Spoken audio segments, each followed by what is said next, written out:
Roll. We're good. Very good. Okay, Dylan, you're good? Was that Dylan who said that? Good. Thumbs up. Okay.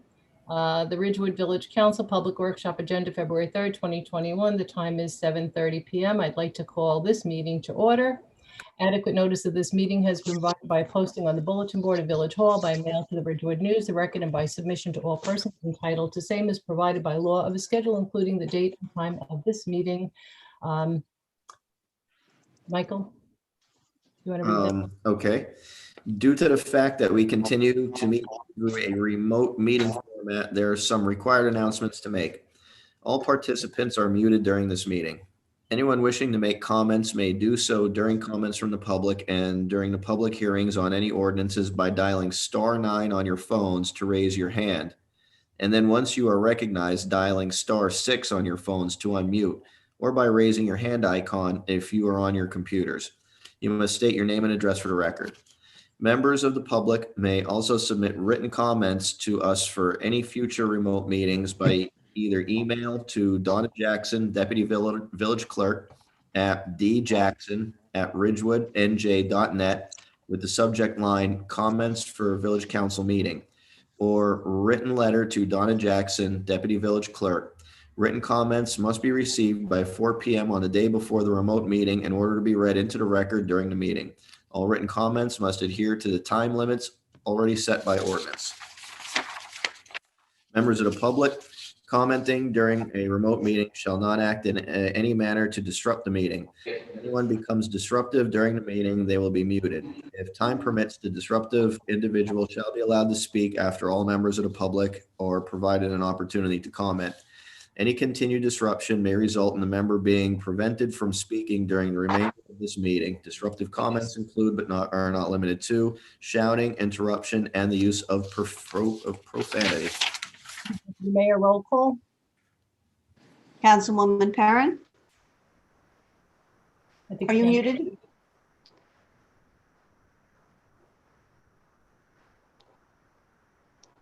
You're muted still. Councilwoman Perrin, Here. Councilwoman Reynolds, Here. Deputy Mayor Seaton, Here. Councilwoman Walsh, Here. Mayor Knudsen. Here. Please join us for the flag salute. I pledge allegiance to the flag of the United States of America, and to the republic which stands one nation under God, indivisible, indivisible, liberty and justice for all. Please join us for a moment of silence for our men and women serving our nation, our first responders.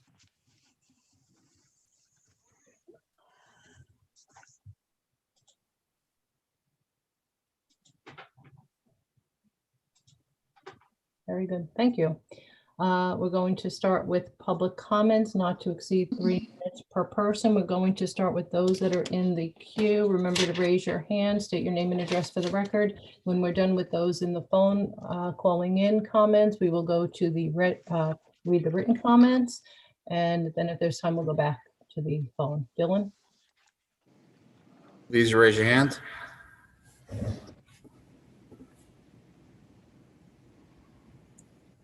I am showing none right now.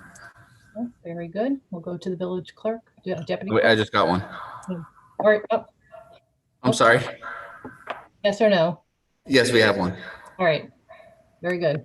All right. Good evening. Joanne. Good evening, Joanne. State your name and address for the record. Good evening. My name is Joanne Archer. I live at 241 West End Avenue here in Ridgewood. I'd like to say that I have been surprised by this whole experience being with the Village Council and all that we have gone through for the past month. I am surprised by the actions of our Village Council to shut down the courts. You know I'm talking about pickleball courts. But I'm equally surprised by the reaction of so many people from around the country who have reacted to our CBS News interview about pickleball and Ridgewood. The outpouring of support by so many of the Ridgewood residents has been overwhelming. And it's not necessarily pickleball people. I am just so thrilled to see that young people and people like me, a senior, are so interested in opening our pickleball courts. So I thank you for the time and I hope you consider it. Thank you. That's Thank it you, from me. Joanne. Have a good evening. You too, love. Okay, we have one more from a caller in. Ending in 4074. Please unmute. Good evening. State your name and address for the record. Please are they unmuted? No, they're not unmuted yet. Please don't look unmuted. Am I unmuted? Oh, yes. Yes. Good evening. State your name and Okay. address for the record. Yeah, Sherry Bisk, 178 McKinley Place, Ridgewood. First of all, I have to say I can't believe that even the snow gods were invoked to keep folks from playing. But I do have a few other points I'd like to make. I'll try to be as concise as possible. First, I want to be sure that each member of the council fully understands the impact of the Team Reach app that had been in use by many pickleball players. It's a sort of a social networking site for players. It was largely used by non-residents, and it was the reason for the large numbers and indeed the relative strength of the players that were at Ridgewood's courts, and therefore I think responsible for much of the noise. By contrast, I would say that those of us who are local yokels tend to be more recreational players. I also want to say that I think it has been very generous of the council to try to address the Glen neighbors' complaints. If I had such a complaint, I would be very appreciative of the council's attention, and I think it's great that the town is trying to see if the noise can be reduced before reopening the courts full time. However, I don't see any reason to delay reopening the courts part-time. Even if noise levels were exactly the same as before, there's no reason for that to be unacceptable on a part-time basis. No home in Ridgewood is guaranteed 100% quiet. This is particularly true near a school that has fields and concrete courts, but it's also true in most neighborhoods. No one gets 100% quiet. Would we cancel all softball and soccer games in the name of 100% quiet, or forbid all basketball playing? Are we going to silence outdoor band practices and cash-all concerts to achieve 100% quiet? What about the ever-present lawn services and tree trimming services? What about the Glen neighbors themselves? Will they be forbidden from using such services? Will they ever be permitted to have outdoor parties or play music outdoors? No home is guaranteed 100% quiet. The courts can be reopened part-time even with current or former levels of noise. It is not unreasonable to do so. 100% quiet is unreasonable, and it could easily be argued that anyone requesting 100% closure of the courts is unreasonable in the extreme. So please clear the snow, remove the padlocks, and let us play outdoors. We're old and there's a pandemic. Thank you. Thank you. Have a good evening. Thank you, you too. All right, we have one more. A Loving. Good evening. Please state your name and address for the record. Hi, this is Ann Loving at 342 South Irving Street. First of all, I'd like to say that I think that our village plowing team did an amazing job. I mean, based on what I read in the paper, I think Paramus got around 20 inches of snow. Midland Park got 24 inches. So we probably got somewhere between 20 and 24 inches, and the streets are clear, and amazing job. I can't even imagine how much work that was. I also noted that everybody was shoveling out. Neighbors were helping neighbors. People with snow plows were helping their neighbors. It was a very good feeling all around. But one thing I have noticed is that not everybody is cleaning off the tops of their cars. Today, Boyd and I went to take our grandson sledding. And so we had occasion to be on Route 80 and 495 on the way to Hoboken and back. And there's cars and trucks with snow on the top that's flying off and hitting the road and hitting the car behind them. And it was on February 6th of 1996, 25 years ago, this coming Saturday, that a Ridgewood resident who was a personal friend of ours was killed by ice that came slamming through his windshield. His daughter was a classmate of our daughter, and it was just an unbelievable tragedy. Subsequent to that, his wife successfully managed to get legislation through that would cause a fine, but apparently the fine is not enough to stop people from clearing off their cars. Now, I know that Boyd was out with a step ladder clearing off the top of our car. I realized it was a lot of snow going on, but I would just want to implore everybody and remind them that the snow you leave on top of your car, as it melts and refreezes at night and melts during the day and refreezes again, turns into solid ice. And that becomes a weapon if it flies off your car at high speed. Thank you. Thank you, Ann. Have a good evening.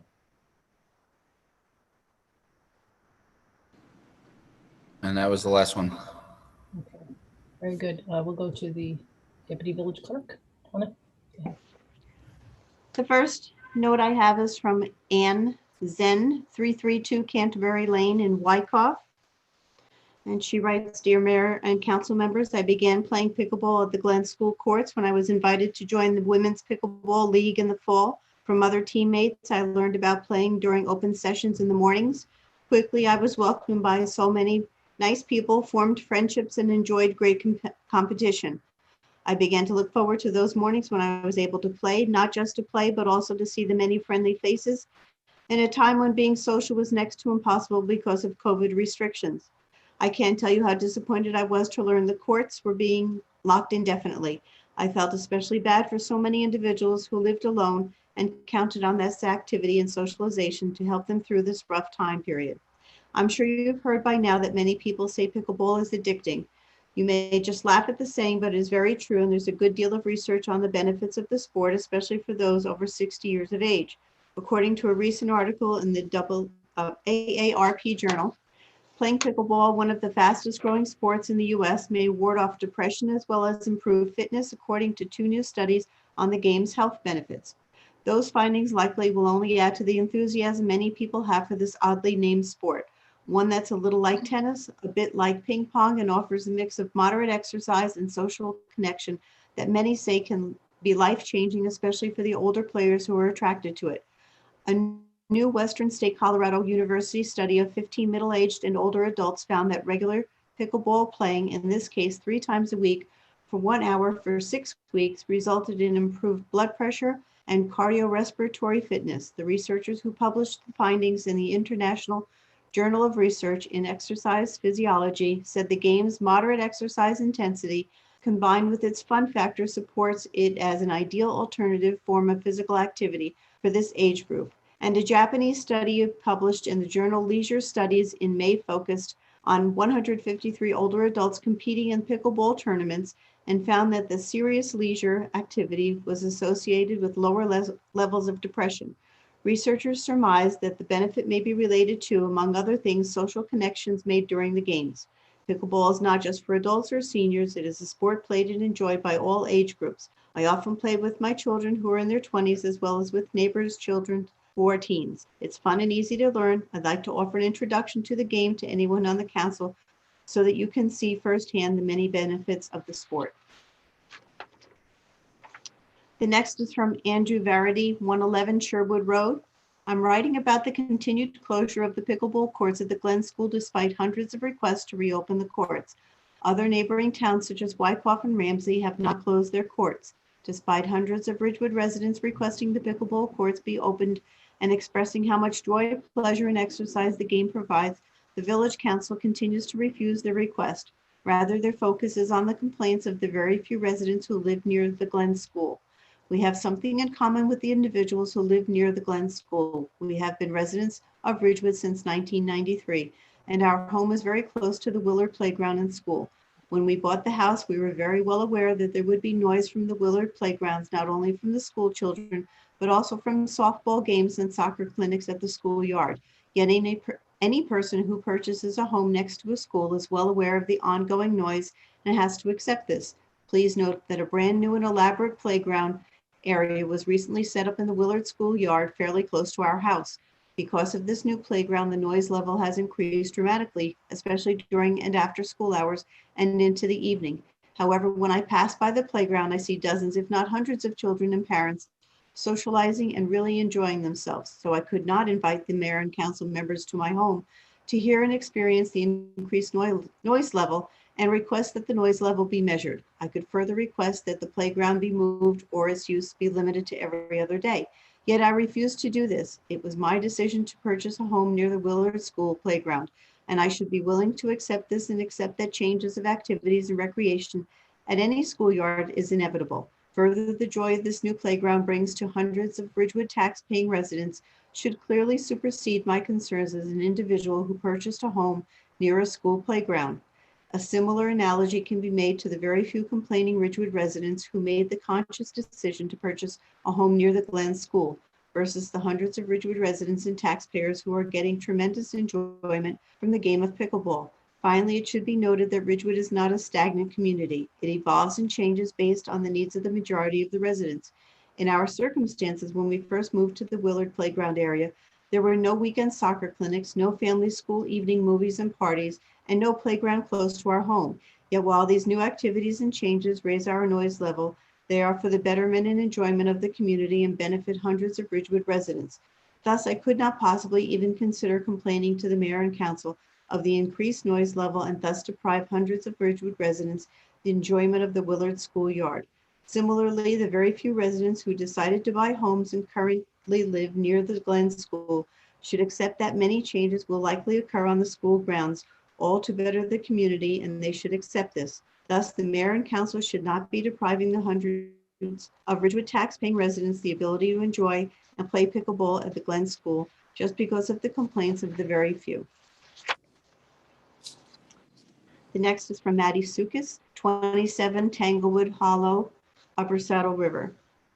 To Mayor Knudsen and Village Council, as the Village Council has heard over the past 4+ weeks, the culture of pickleball is very different from tennis. The pickleball community is very inclusive in their play while being social and respectful, not only to the other players, but to the neighbors and property as well.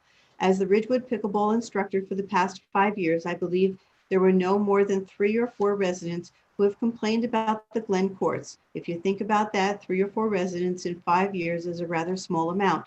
That is not to minimize their concerns, but rather to highlight that mitigating some of the sound concerns, we can come to a solution that will satisfy all parties. I'm sure in May 2020, the few complaints got louder due to the fact that after being quarantined in our homes for 3 months, Governor Murphy allowed tennis and pickleball play on outdoor courts. If you check, you will probably find badge purchases skyrocketed as people flock to exercise and enjoy the outdoors. People were looking for a place to play, recharge, and interact with other humans. So play at the Glen courts swelled. Did it get a little out of the ordinary? Maybe, but life was not normal either. Since the number of players will be reduced by 50% due to the resident-only restriction, I implore you to reopen the Glen courts while accommodations are being made to reduce the sound annoyance to the neighbors. Pickleball is an important outlet to the underserved Silver community.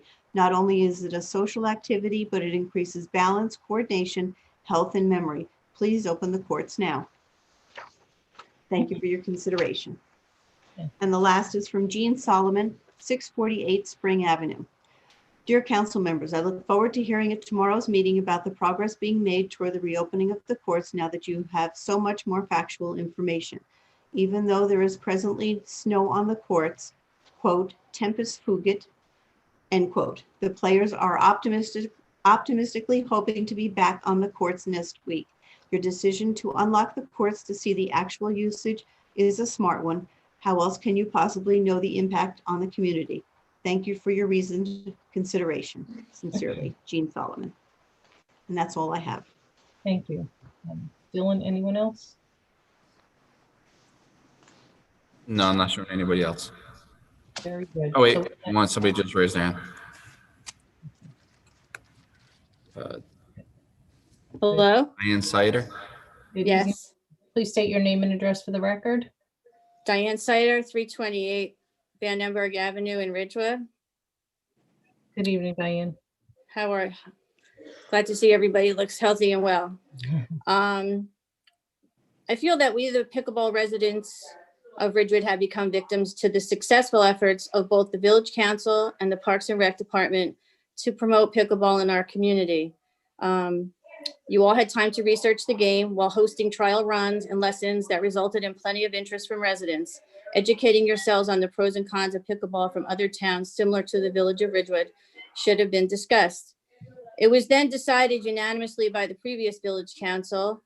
Some of you present voted unanimously to build the beautiful state-of-the-art, or the restoration of the tennis courts into the beautiful pickleball courts that we have today at the Glen School.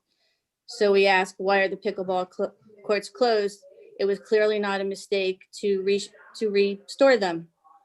The present concerns were brought to the attention of the Village Council over 1 year ago. It doesn't seem that since then, an article that was written January 16th, 2020, in which ex-mayor Ramon Hache called for strict enforcement of the resident-only rule for Ridgewood courts. This was clearly not enforced, as non-resident badge sales increased 5 times from 2019 to 2020. Mayor Knudsen, you were quoted as saying, "It was so troubling to hear our residents come and talk about the sudden, shocking amount of noise coming from the pickleball court and their inability to have quiet enjoyment of their property. These are the neighbors. I don't think we understand the impacts." And we've heard that also from the one complainer from 330 Eastbrook twice during the last few weeks. So what has the council been doing the last year to make our neighbors happy?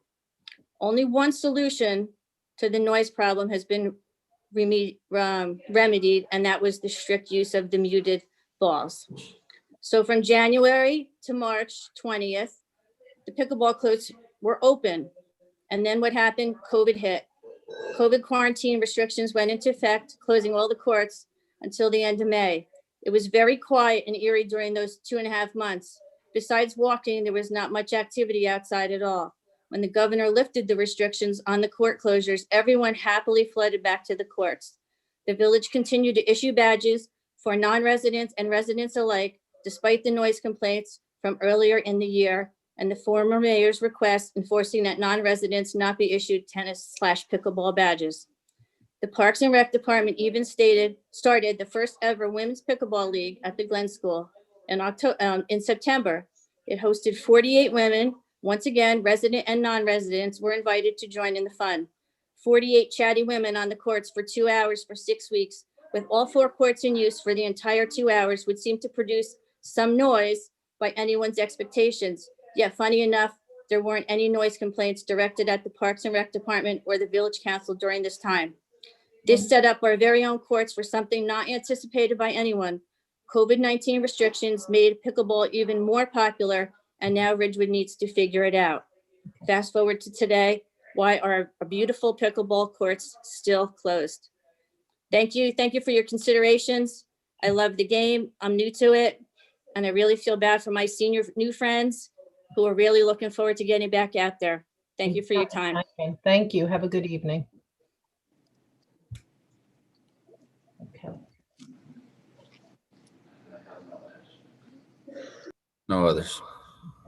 Very good. With that, we're going to close public comments and go on to, actually, before we go on, I just want to let everyone know we are working towards a resolution with the pickleball courts. We did have a planned equipment evaluation, but unfortunately, as I think Sherry put it, the snow gods moved in, and so that's been postponed. So we will get to that, and we do anticipate a resolution. And I will encourage everyone, as Ann Loving mentioned, to please, please, please clear off the snow and ice off the top of your vehicles. It is a frightening thing to have something like that come at you, and let alone the tragedy that occurred so many years ago. With that, we'll go to the manager's report.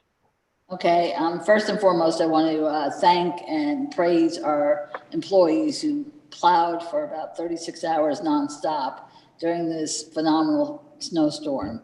We have a 19-year veteran who said he'd never seen snow come down like this ever in his 19 years here, and at such a steady pace. We are taking the snow out of the central business district. We did last night. I believe we're doing it again tonight. And then I know some of those corners have been closed up, and we're going to start on those as well.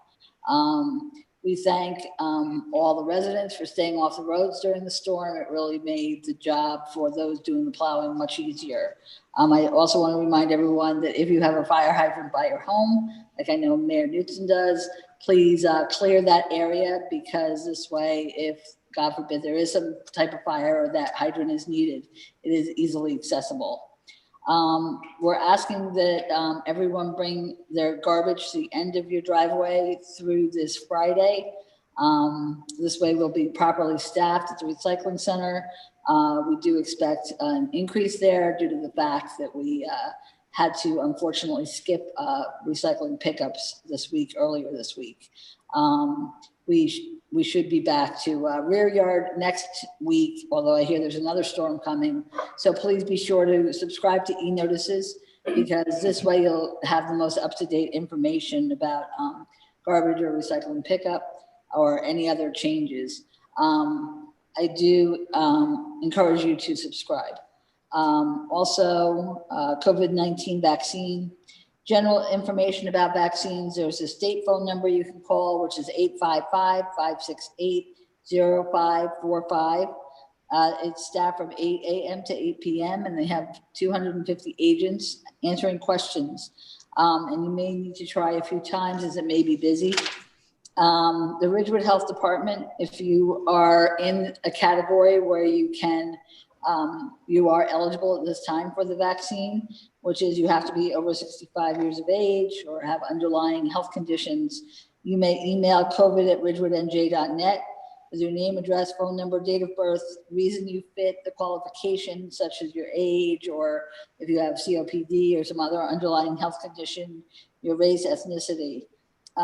We cannot guarantee that we will be receiving vaccines. The past 2 weeks prior to this week, we did not receive any vaccines. So I would recommend highly that you try as many places as possible to register.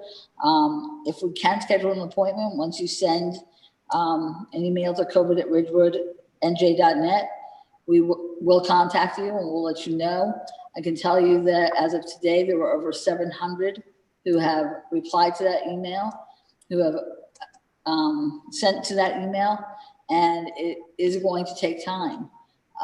It takes time to input it into a spreadsheet. It takes time to contact people. So even if you were to sign up today, you may not get a vaccine in Ridgewood for a couple of months even, depending on how often we get the vaccines.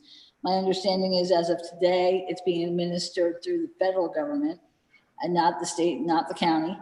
And so whether or not local vaccine sites will even get any vaccine is questionable. So please just try to go to any of the sites available, call that number at the state. They can direct you to sites as well. Our annual budget meetings will be held February 9th, 17th, 22nd, and 23rd. They begin at 5 p.m. and they will be held via Zoom. We will have more information on the website as to the login and the ID numbers. We still have annual parking permits for sale through our reception desk. We have the 15-minute complimentary parking spaces in the central business district.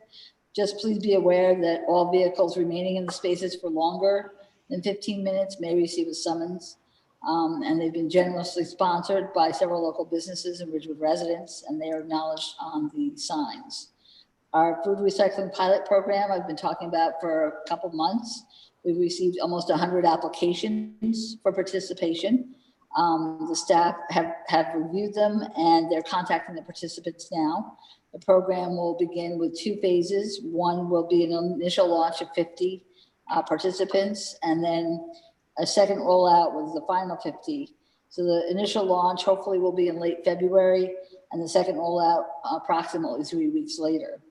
Each week, a hauling company will pick up the food scraps collected at the recycling center and transport it to Trenton Renewables, a New Jersey company that uses anaerobic digestion to produce a renewable biogas, renewable energy, and organic compost from their operations.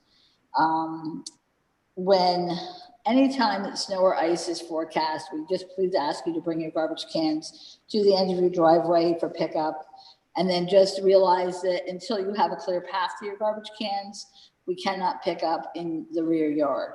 So even if, the snow has stopped or the icing has stopped, you must also have that clear path to your garbage cans. The 75th Jamboree fundraiser Mission Impossible is going to be virtual. I'm sure Mayor Newton will talk more about this, so I'll leave that to her. Super Sign Saturday will be held March 6th in a virtual format. More information will follow. Cancellations, the annual baseball parade and family fun event has been canceled, as well as Earth Day Fair, Daffodil Festival, and Dog Parade, which are all held on the same day, have been canceled due to the pandemic. Our upcoming meetings, February 10th at 8 o'clock is our public meeting. February 24th is the Village Council Public Works session, and March 3rd is also a Village Council Public Works session. I want to remind everyone all village offices will be closed on February 12th and February 15th in observance of the Lincoln's birthday and President's Day holidays. There will also be no garbage or recycling pickup on those days, and also the recycling center will be closed on those days. That's all I have. I just have one quick request, Heather. So for people who are we have a lot of residents that seem to be confused about when we suspend garbage and they go to the next regular pickup day. So maybe you just want to expand on that so everyone gets it. Sure. So if we suspend or if we cancel garbage or recycling pickup due to weather, you would go to your next day when you normally get picked up. So if you're Tuesday, Friday, or is it Monday, Thursday, Tuesday, Friday, I think, for garbage, then you could, if you had Monday canceled, which is what happened this Monday, you would then go to Thursday. You don't go to Wednesday or Tuesday. You go to your next regularly scheduled pickup. So I don't know, was that clear? Yes, that's very clear. I appreciate it. I know there was just so much confusion over that. Yeah. So I appreciate it. So let's go. Is that it? You're done? That's all I have. Yes. Great. Okay, very good. That was a lot. Councilwoman Perrin? Thank you, Mayor. None of my committees have met since our last meeting, and I did want to mention that the Green Ridgewood Subcommittee on Renewable Energy did meet, and we are working on getting the information that the council asked for. That's all I have. Do you want to give a quick plug to Jamboree? Oh, yes, it's this weekend, and of course it's virtual. It looks like it's going to be a lot of fun. And you can buy tickets online, and then you can watch it whenever you want over the weekend. So that's really great. Jamboree is a wonderful scholarship endeavor that the parents put together for graduating seniors. So if you can watch the production, you'll definitely get a good laugh out of it. Thank you. Thank you. Councilwoman Walsh? I have nothing to report. One of my meetings was canceled and I have nothing to report. Okay. Councilwoman Reynolds? Same thing. My planning board meeting was canceled last night and I had no other meetings since last week. Okay. Deputy Mayor? All right, thank you, Mayor. The Community Center Advisory Board met last week, and the board is in search of a new member. Because Village Hall is still closed to the public, a lot of the classes that are run through the community center are virtual, and they're trying to start those classes a little bit earlier to kind of simulate like people showing up earlier and kind of milling around and talking and socializing a little bit before the class actually starts. So I think that's a good thing to continue. And they are shooting for April 1st for a possible outdoor middle school mixer at the skating rink. So we'll see what goes on with that. And then the Ridgewood Arts Council also met, and there will be new chairs, actually co-chairs. Residents Dana Glazer and Sherry Frank are the co-chairs of the Ridgewood Arts Council.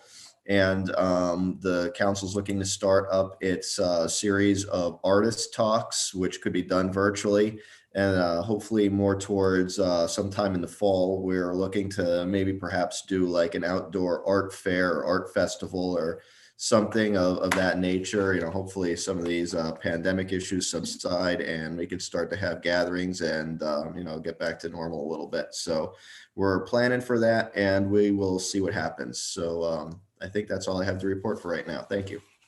And that just leaves me. So two things. First, I got to give a shout out to village staff for the effort clearing the roads. It's just an incredible job that's been done, and kudos to everyone for all that effort. And I know we've heard some residents complain about the snow-packed corners, but it's always important to remember that the snow is cleared off the roads first, and then those locations are revisited and cleared as we go forward. And I'll also agree with, I guess Mrs. Loving called in and mentioned about neighbor helping neighbor. And I think it's just been an incredible effort by a community effort, and village staff did a tremendous job. I also want to give a shout out to the Ridgewood Health Department for the work they've done on the COVID vaccine clinic. Our staff at the health department have been working 24 hours a day, 7 days a week, nonstop, answering emails, answering questions, responding to concerns. Concerned themselves over whether or not we'll get vaccines, and trying to allay the concerns of so many of our residents. And I know my council colleagues have heard from many, many, many residents who are so anxious about getting the vaccine, and people are just going everywhere trying to get this, to have the opportunity to be vaccinated. So we feel that for everyone. We feel their anxiety. We feel for them, and but we have to point out that the health department is just working tirelessly to serve the needs of our residents. So kudos to them, and thank you to all of them. I was remiss last week in not wishing the deputy mayor happy birthday. Last week, so happy birthday, Mike. And I too will give a shout out to the Ridgewood High School RHS Jamboree. RHS Jamboree is a need-based scholarship. Most people think in an affluent community like Ridgewood who could possibly need scholarship money to afford themselves the opportunity to go to college. But believe it or not, we have lots of residents, lots of family, lots of high school seniors who do require financial aid. These are need-based scholarships that are the funding is raised for, and it does address the needs of many of our high school seniors who require financial assistance for the opportunity to attend college. It's an incredible program. I myself have been working with Jamboree for more than a decade, long since my youngest graduated high school. I know that Councilman Perrin has oftentimes been up on stage working behind the scenes right there. Many times just we bump into each other when we were at BF. And this year's virtual show is just going to be amazing. It's a little bit of a twist and a turn, but Mission Impossible promises to be fun and entertaining. We ask everyone to help support the cause. You can visit rhsjamboree.org and purchase tickets and support sponsors and give shout out to all those wonderful, wonderful, wonderful parent volunteers who make this happen every year. So that's it. And I hope that's it. Oh, I know, one last thing. And happy birthday to Mr. Rogers' daughter. I guess is today her daughter. So we just want to wish everyone happy birthday. Okay, with that, we'll go to our agenda. Okay, our first items under Ridgewood Water. The first is awarding contract under state contract for materials and supplies for water main repairs. This is under the Bergen County Cooperative Purchasing System. The Village of Ridgewood and Ridgewood Water anticipates exceeding the statutory limit of $17,500 for this. At this time, $70,000 is actually anticipated for these purchases. The funding is in the water utility operating budget. Questions, anyone? Okay, the next item is for a change order for improvements to well houses and transfer stations. On November 6, 2019, Village of Ridgewood, Ridgewood Water entered into a construction contract with B. Punta Seca Contractors, Inc. for a total price of $1,987,654.32. At this time, an additional $121,563.30 is required to complete the work beyond the original contract scope. This additional work is required in order to complete mechanical and electrical work that was not part of the base contract. and actually reflected on revised drawings and engineering plans prepared in May 2020.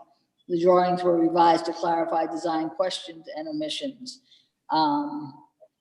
Actually, this original change order was submitted by the contractor at a substantially higher price. It's been reviewed over the course of several months, and the contractor has agreed to this revised amount.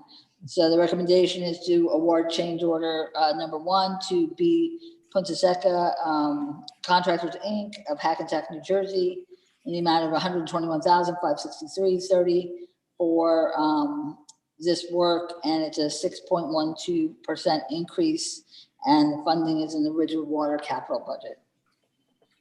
Any questions on that, anyone? Okay, and the next one is about an additional award under state contract purchases. We awarded a state contract award on June 10th, 2020 to Brainstone Industries. And this is for bituminous concrete and other various road repair materials. It was an initial value not to exceed $50,000, and it's through the Bergen County Cooperative Purchasing Program.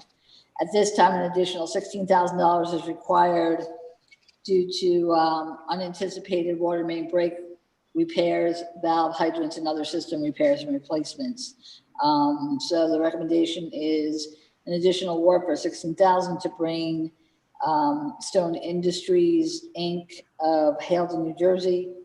And the funding comes from the water utility operating budget. Questions? Where and when was this water main break? Good evening. It was a combination of breaks throughout the year. So just like the first resolution that Heather introduced, every year we do a set allotment for Stone Industries. But in 2020, as a result of the number of breaks we had, we went over that volume of stone. So that's the amount for this resolution. So it was several water main breaks throughout probably the last quarter of the year that pushed it over the amount. Thank you. Thank you. All right, our next category is under parking. Parking in the Hudson Street garage. I know that Councilwoman Reynolds brought this to our attention. Maybe you just want to explain the discussions you've had. Sure. I mean, I was just thinking the parking garage, we haven't sold many permits. It seems to be very sparsely used. Before the snowstorm, a couple people contacted me and said, hey, you know, I usually have 3 cars in my driveway. I'd love to park in the garage so that I don't have, you know, I don't have any place to put the cars once the snow stops. You can't put them in the street. You've got 20 inches of snow. You know, can I park in the garage? I'd be happy to pay. Then I also got a text from a realtor last week saying, you know, she had a client in Glen Rock that is still commuting and wanted to buy a parking pass in Ridgewood and use the garage.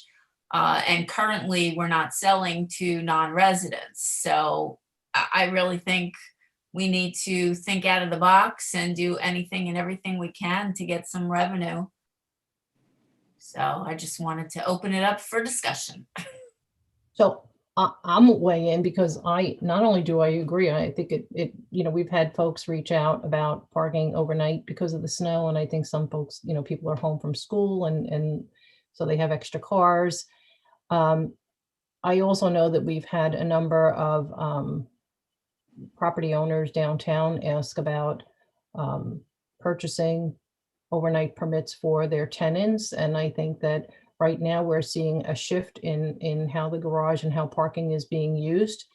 And we would be probably not wise to pursue all options to have that garage utilized. So I'm open to almost anything to fill the spaces.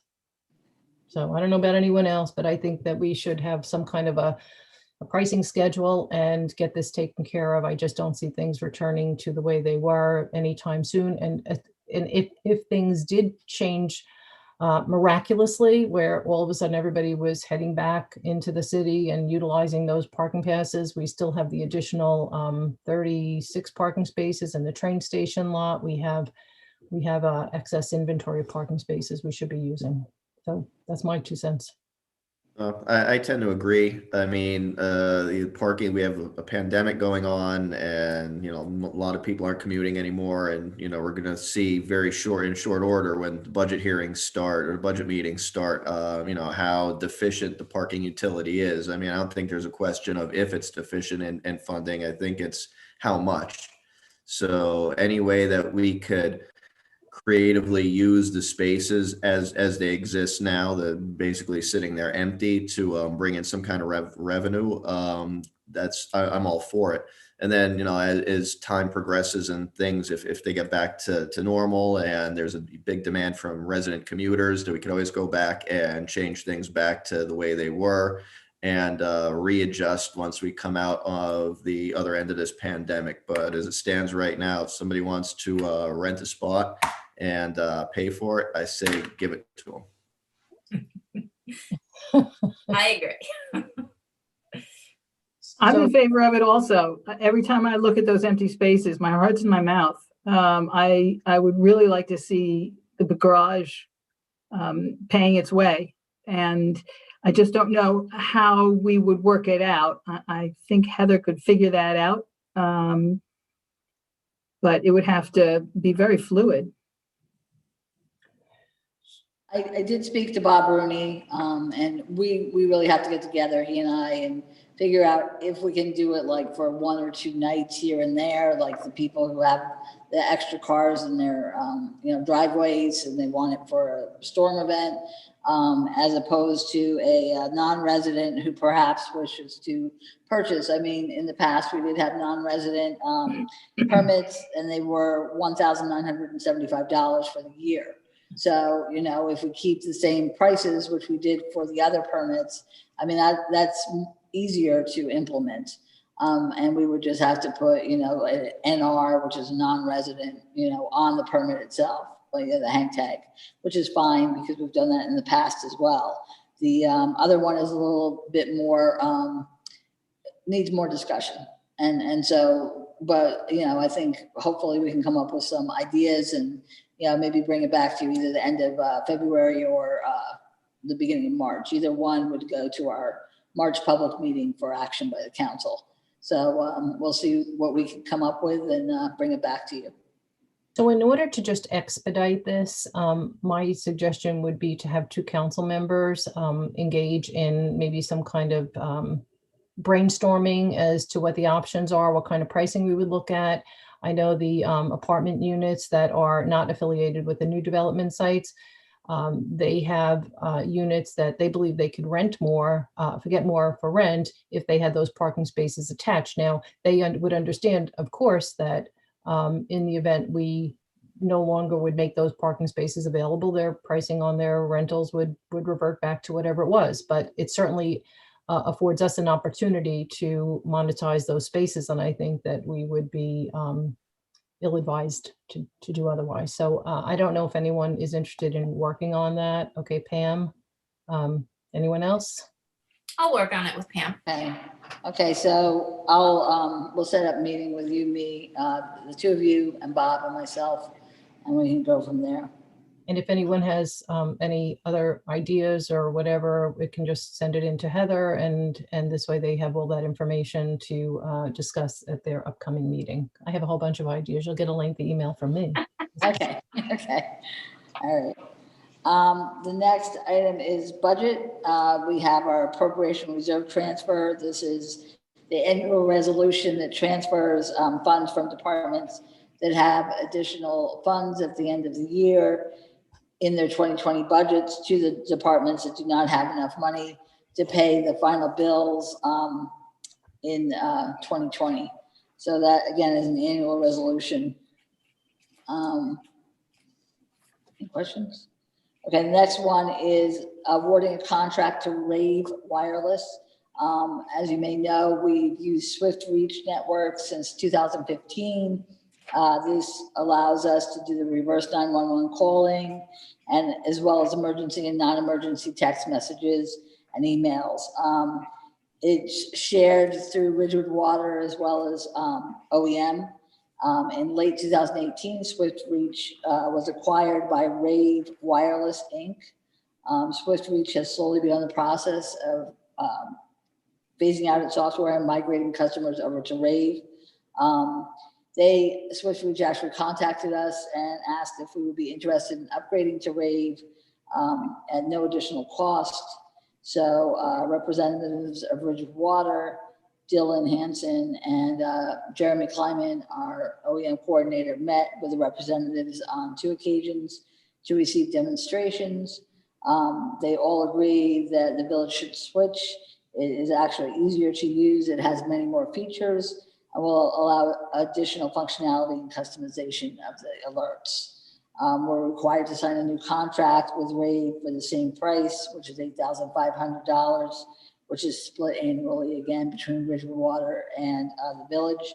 And so this is a recommendation from both OEM Water and Dylan Hansen.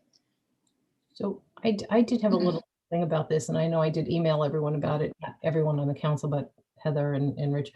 So I'm just wondering, I know this is a small amount of money, $8,500, but you know, this potentially, if we were looking at other contracts, could be more depending on what that contract is. And it's jumped out at me that we were splitting this 50-50 with Ridgewood Water and Village of Ridgewood, when in fact Ridgewood Water uses a greater portion of that service, in theory. So I just wonder, and I know it's a small amount of money, the difference, but I'm just wondering, why would it be 50-50 split? Because it's not a 50-50 arrangement. Anyone? I can't answer it. I don't know statistically, you know, who uses it more each year. You know, like this past snowstorm, the village used it a lot. Mm-hmm. You know, we use it during hydrant flushing and for water main breaks. You would actually have to look at the numbers and see how they are over each year. I would think over time they probably average out, but I'd have to see the actual numbers.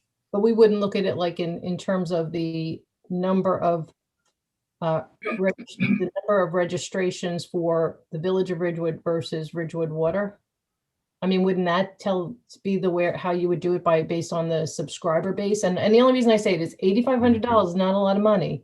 But if we were looking at a bigger contract or other things that are similarly structured, and we did a 50-50 split, that puts the burden of subsidizing on the shoulders of the Ridgewood taxpayers. Subsidizing the other. Yeah, I don't know who ultimately makes that call.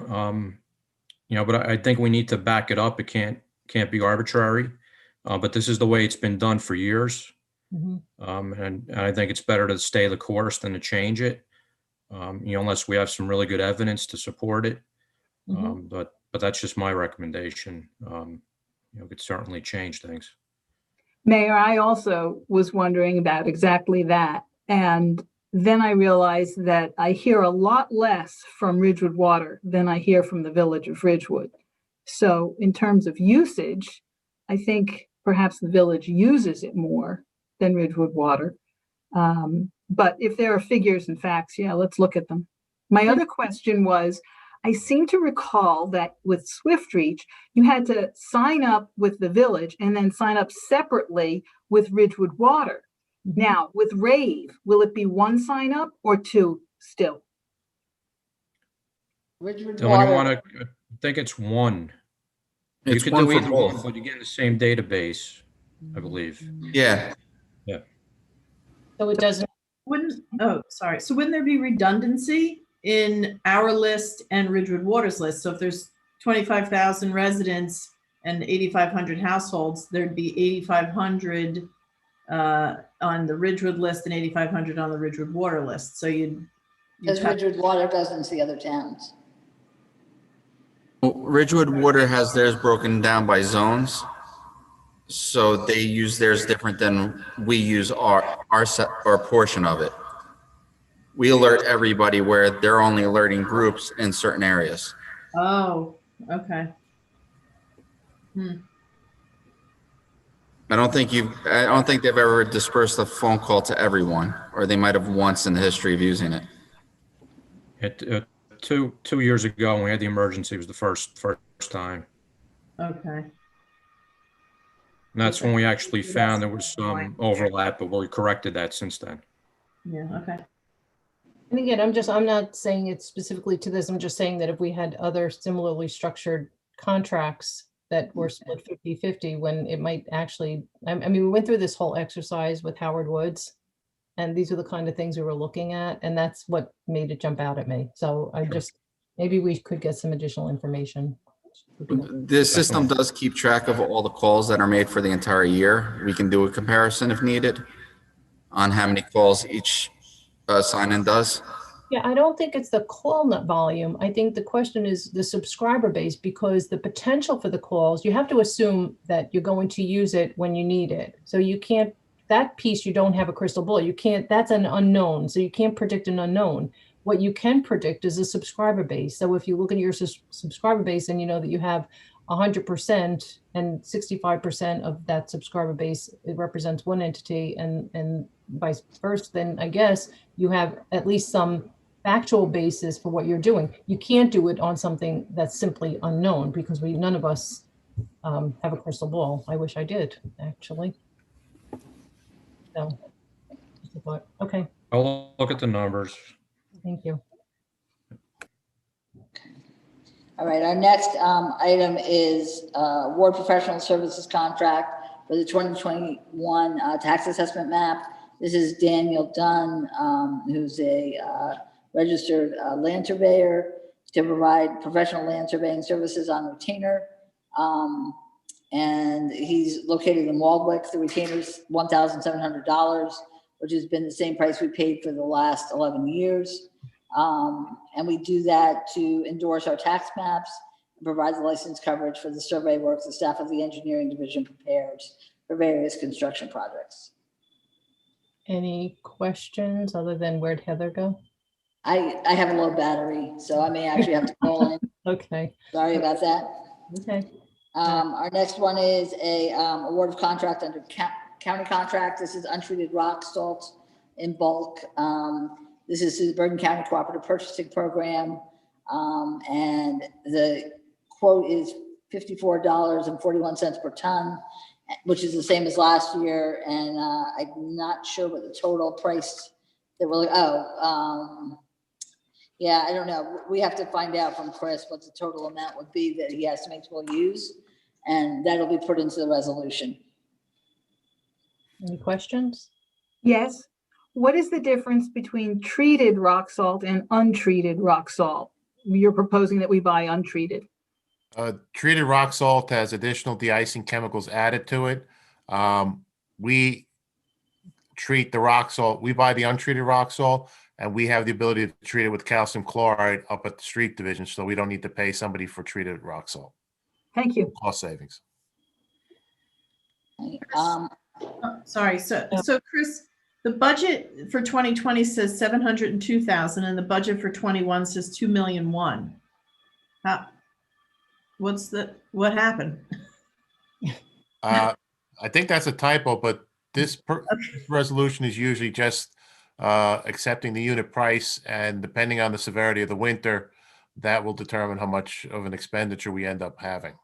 I don't think it's a typo, because the total amount is the add of those two, and that's 2,809,000 at the top of that.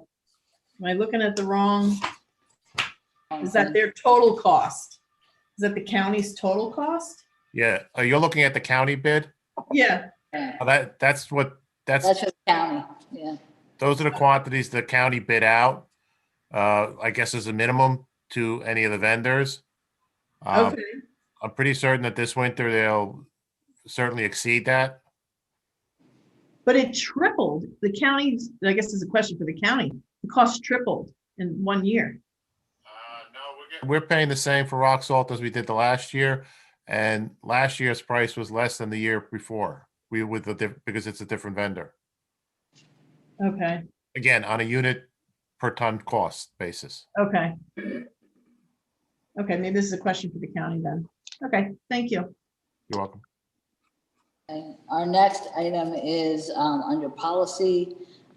This is ordinance prohibiting certain behavior and or damage on public property. Ordinance 3824 was adopted on December 9th, 2020, prohibit certain behaviors in municipal parking facilities. Unfortunately, we've experienced some poor behaviors in the garage as well. So we need to look at this as a safety measure as well as any other issues that may arise. So can I go? Yes. Heather? So I wanted to bring this back to everyone because we have a whole bunch of things that are going on, and it's no secret because it's all over social media. So I'm not telling anybody anything that they probably already don't know. So we have a whole issue where people are congregating, loitering, hanging out, large crowds, sitting on walls, throwing objects around and or off of the top of the garage and into people eating. Food has been tossed, snowballs, you name it, it's been tossed, it's been thrown. And it's just a situation that can't continue. So I wanted to first add some additional items to this ordinance, but also wanted to ask Mr. Rogers, what is the maximum penalty for first offenders? And I'd like to add that into this. I want it to be, no excuses here, because when people start throwing food off the people eating, it's not only disgusting and littering, it's a potential health issue as well. So I can't even imagine. So it's unacceptable. So what is the maximum penalty we can do on something like this?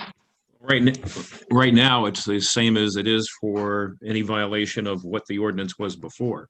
I think you can take a look at this and try and set some standards with regard to penalties, but that would take an additional ordinance to involve that. Okay, so does anybody, what do we have as the current violation, the fee on that? Christy, you have it? I believe if there's no fee set, the village code allows the judge to fine an individual up to $1,000 and or 90 days in jail and or 90 days community service. That might have just changed with that new ordinance, Chris. Oh, okay. I'm sorry. The general, I'm not sure. It's possible. With the general code update? With the one you just rewrote for the court. Right. It might have increased. I don't know, for some reason, 2,000 rings in my ear, but maybe I'm wrong. So I mean, I don't know if we can put a first time offender violation is minimum penalty of $1,000 or $500 or something, because if we do this and we do it right and we put signage and notify everyone, put them on notice of what the outcome will be for deciding they're going to toss a half-eaten burger off a roof or a bottle of water, potentially injuring someone. It's just so incredibly unacceptable that I think that we have to act and be firm. I agree. I'm also concerned about people going over the walls. Mm-hmm. Well, I added, you don't have I have a little marked up copy here. I have all congregating, loitering, that would be one thing, but the sitting, throwing of objects on or off, around or off the top of the garage or any floor of the garage, that's where I would add that in. And that would be one of those items on there for just.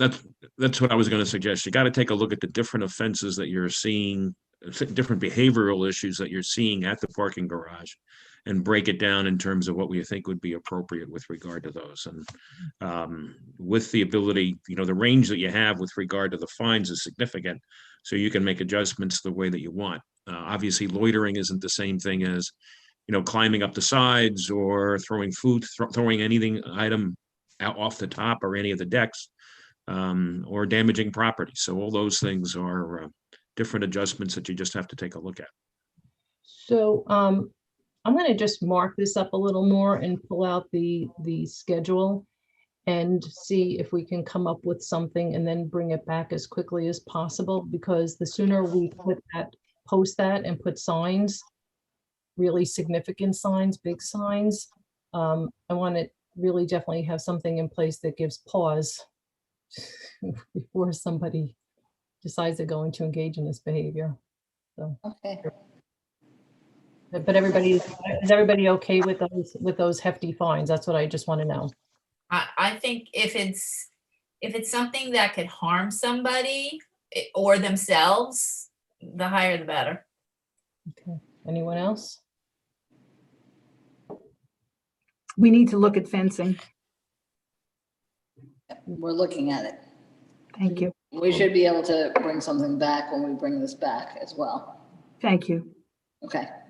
Well, I just want to point out, fencing is not going to stop people from throwing stuff off the garage. And that seems to have been what we're getting complaints about is half-eaten food, soda, snowballs, you name it. It's come off the top by kids who think this is funny. And I don't attribute that behavior to kids, actually, in general.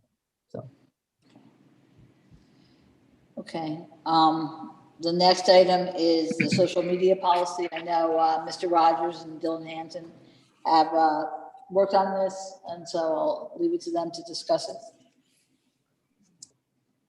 Just for the record, you've been provided with the draft, which is considered to be a work in progress of the social media policy. This has been vetted.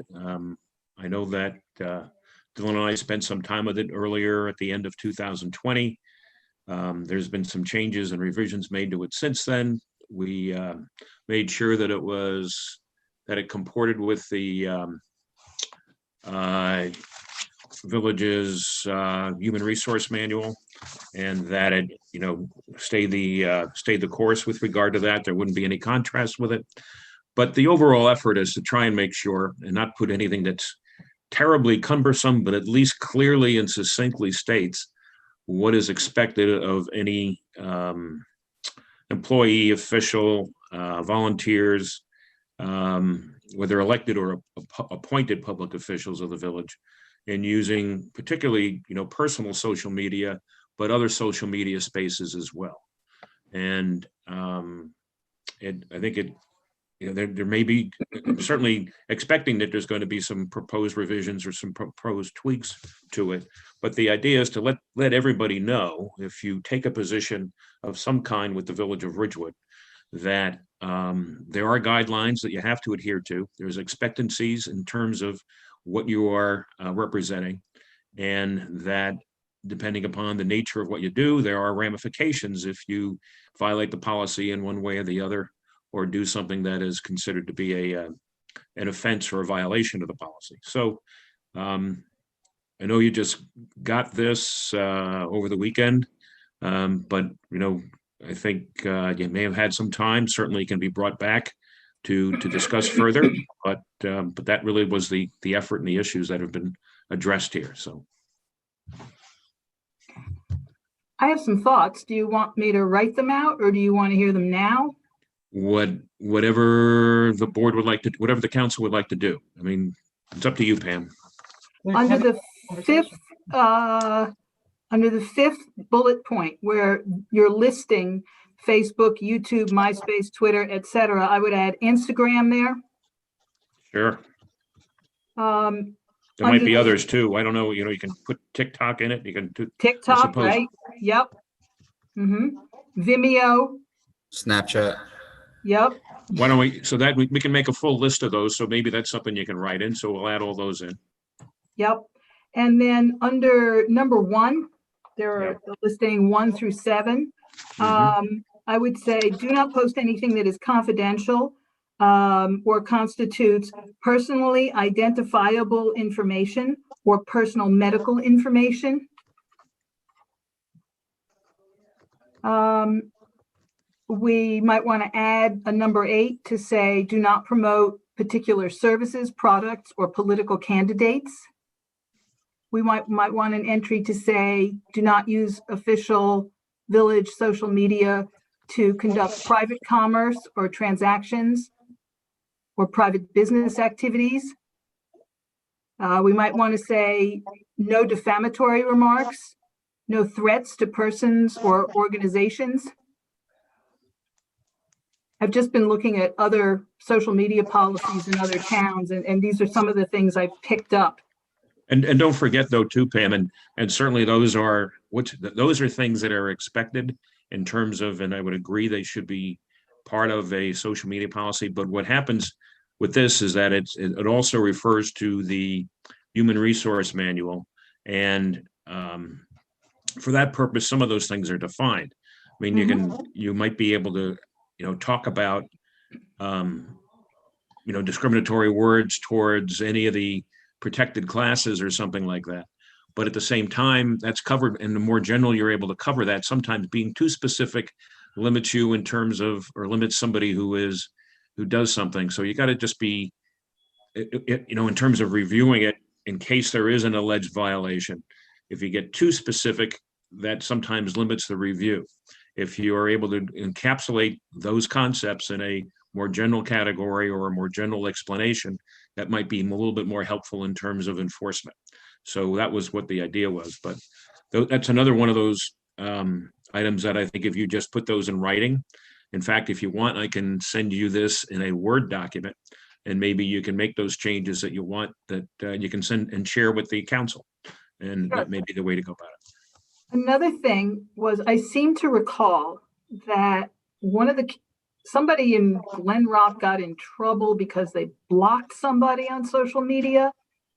And I don't remember whether it came up as a lawsuit or whatever, but that's a legal issue that deals with people, anybody who's an elected official on the council, if they use a particular site for the purposes of promoting or at least discussing public information, something to do with in our case, the village, in the Glen Rock case, having to do with any of the operations or actions being undertaken by the government of Glen Rock, that they cannot block people on their site. All right. So on the Glen Rock site.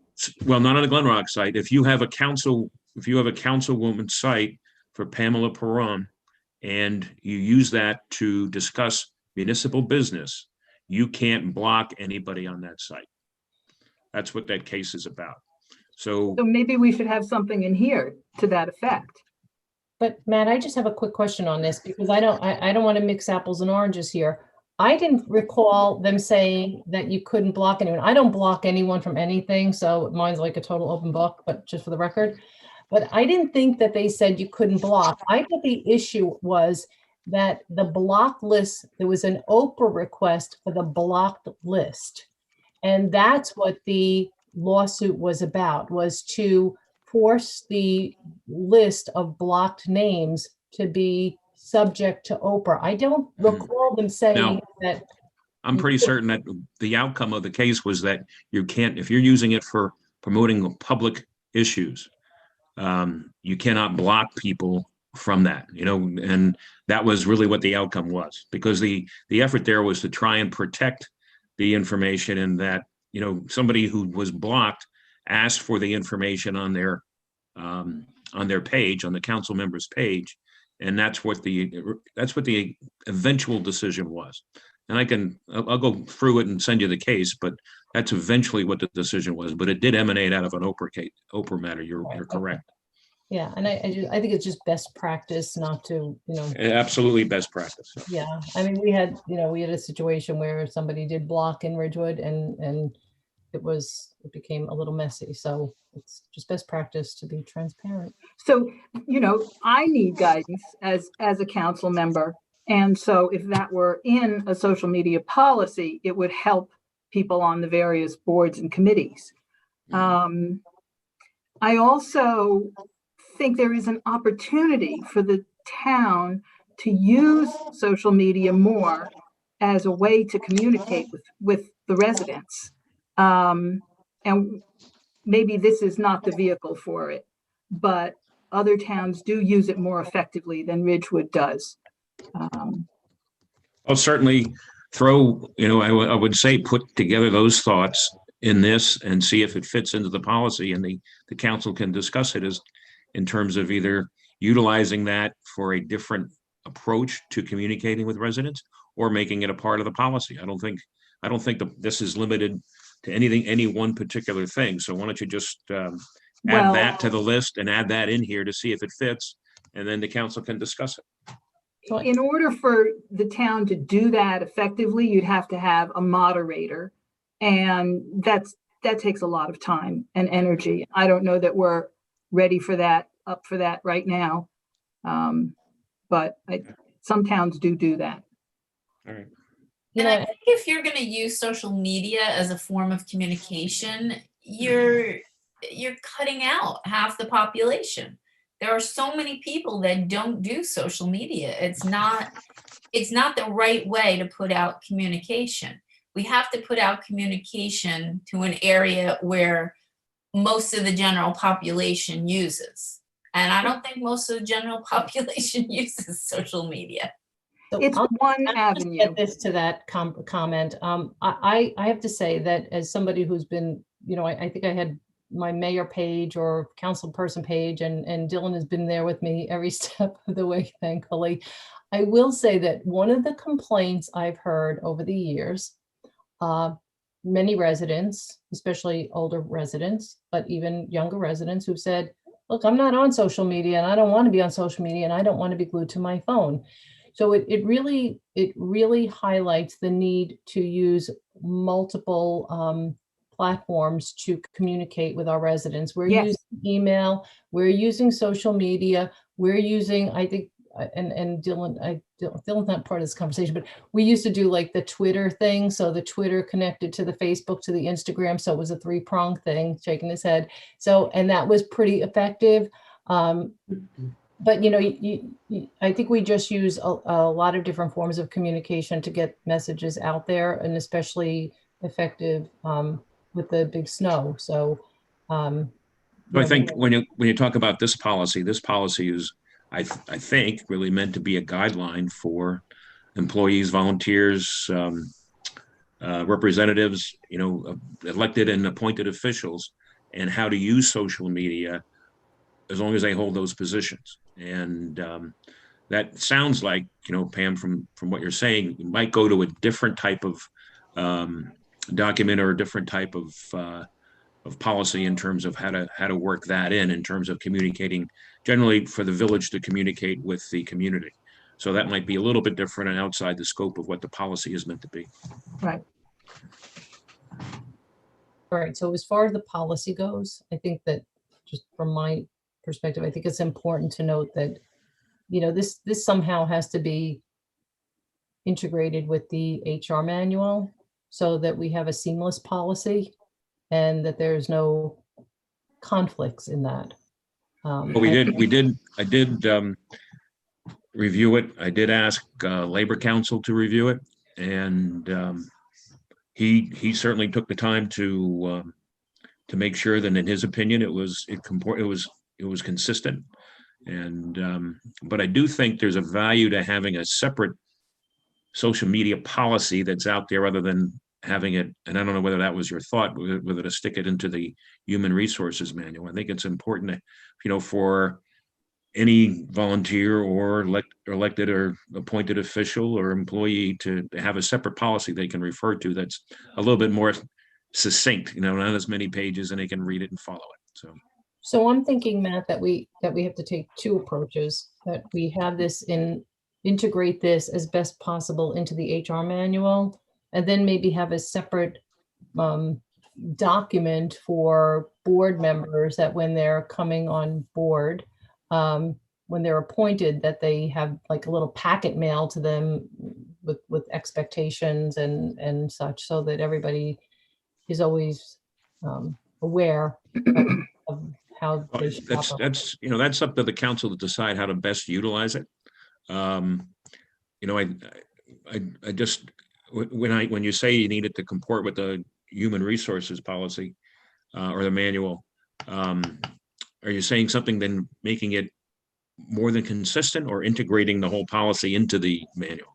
I think it has to be wholly integrated into the manual, so there's no, and I'm sure Dominic went there with a fine tooth comb, but I think that our Social media policy is what is through GIF, and that's what's approved through GIF. So I think it's important to make certain that we're shoring up the policy that's in the HR manual and that becomes the standard for everyone to adhere to. And then separately take that same policy and probably, the anti-harassment policies and other such things, that those should be separate packet. So it's not necessarily an HR packet that goes Yeah. to the board members so that they're aware of the expectations. Because I know that the appointed officials and the non-employee representatives do not get, per se, the human resource manual. So that's the reason why I was saying there should be a separate document. And I think maybe we are agreeing in regard to that there should be a separate document rather, with regard to this policy, so that everybody has it and they can refer to it. And it can be something that, particularly when you're dealing with a board member or an appointed official, and even sometimes you may even have vendors that are closely associated with the village or something like that get that close, where their actions or words may be deemed to be representative of the village, that they need to have that on hand, that they have to understand that is something that they have to follow. So. Okay. All right, we're good. Okay. I guess Pam will you can send your comments. And anybody else with comments, please, send them in and we'll take a look at them if we can next week and stay with it, and or the week after, depending upon how the council sees it. So. Okay. What's up next? We're good? Moving on to, where's Heather again? I'm here. Okay. Okay. So the next one is the New Jersey Future Resolution.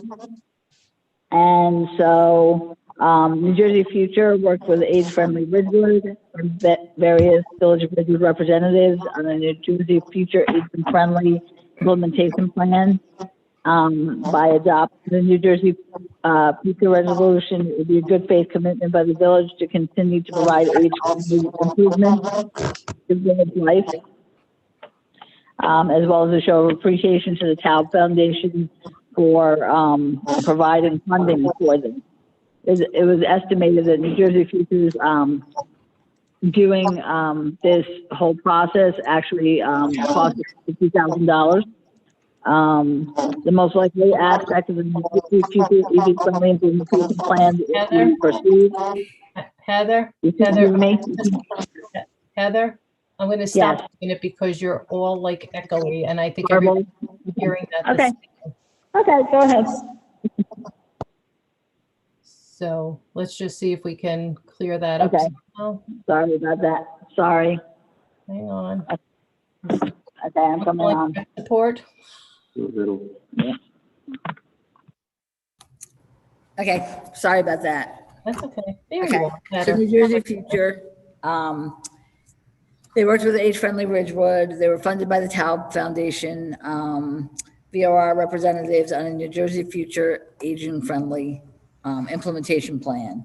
It would be a good faith commitment by the village to adopt this resolution. It shows that we are committed to age-friendly improvements. The most likely aspect of the New Jersey Future Plan that we would pursue would probably be the pedestrian safety demonstration projects and possibly the seating, like benches along the various walking routes. It's possible that age-friendly Ridgewood may be able to get additional money for from the Taub Foundation for additional implementation and projects. So I do have representatives from Age Friendly Ridgewood and Tanya Rohrbeck from New Jersey Future who can answer any questions you may have about this resolution. And at this point, I guess this is what we're going to discuss. Okay. So does anyone have any questions? If we do, we'll bring them in. Okay. All right. So we're set.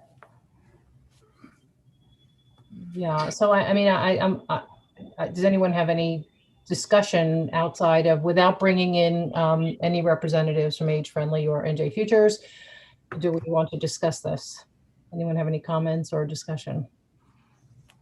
I thought it was a really thoughtful report. I really appreciated all the depth that they went into. And I had never heard of form-based code before. And I'm not sure I understand it now, but I am very intrigued. And I just really appreciate all the work that went into this. And it's so insightful and full of good ideas. So I was really impressed. I think there's some good stuff in here, and then there's some stuff that I don't quite agree with. Some of the zoning issues, some of that stuff I don't think's been vetted by the planning board. So although there are some things that involve the benches and pedestrian safety and everything else, some of the other stuff I really don't agree with. And I don't know if we're gonna we'd put this on a consent agenda. I would ask to have it removed. I completely agree with Mike. There are definitely some great things in it.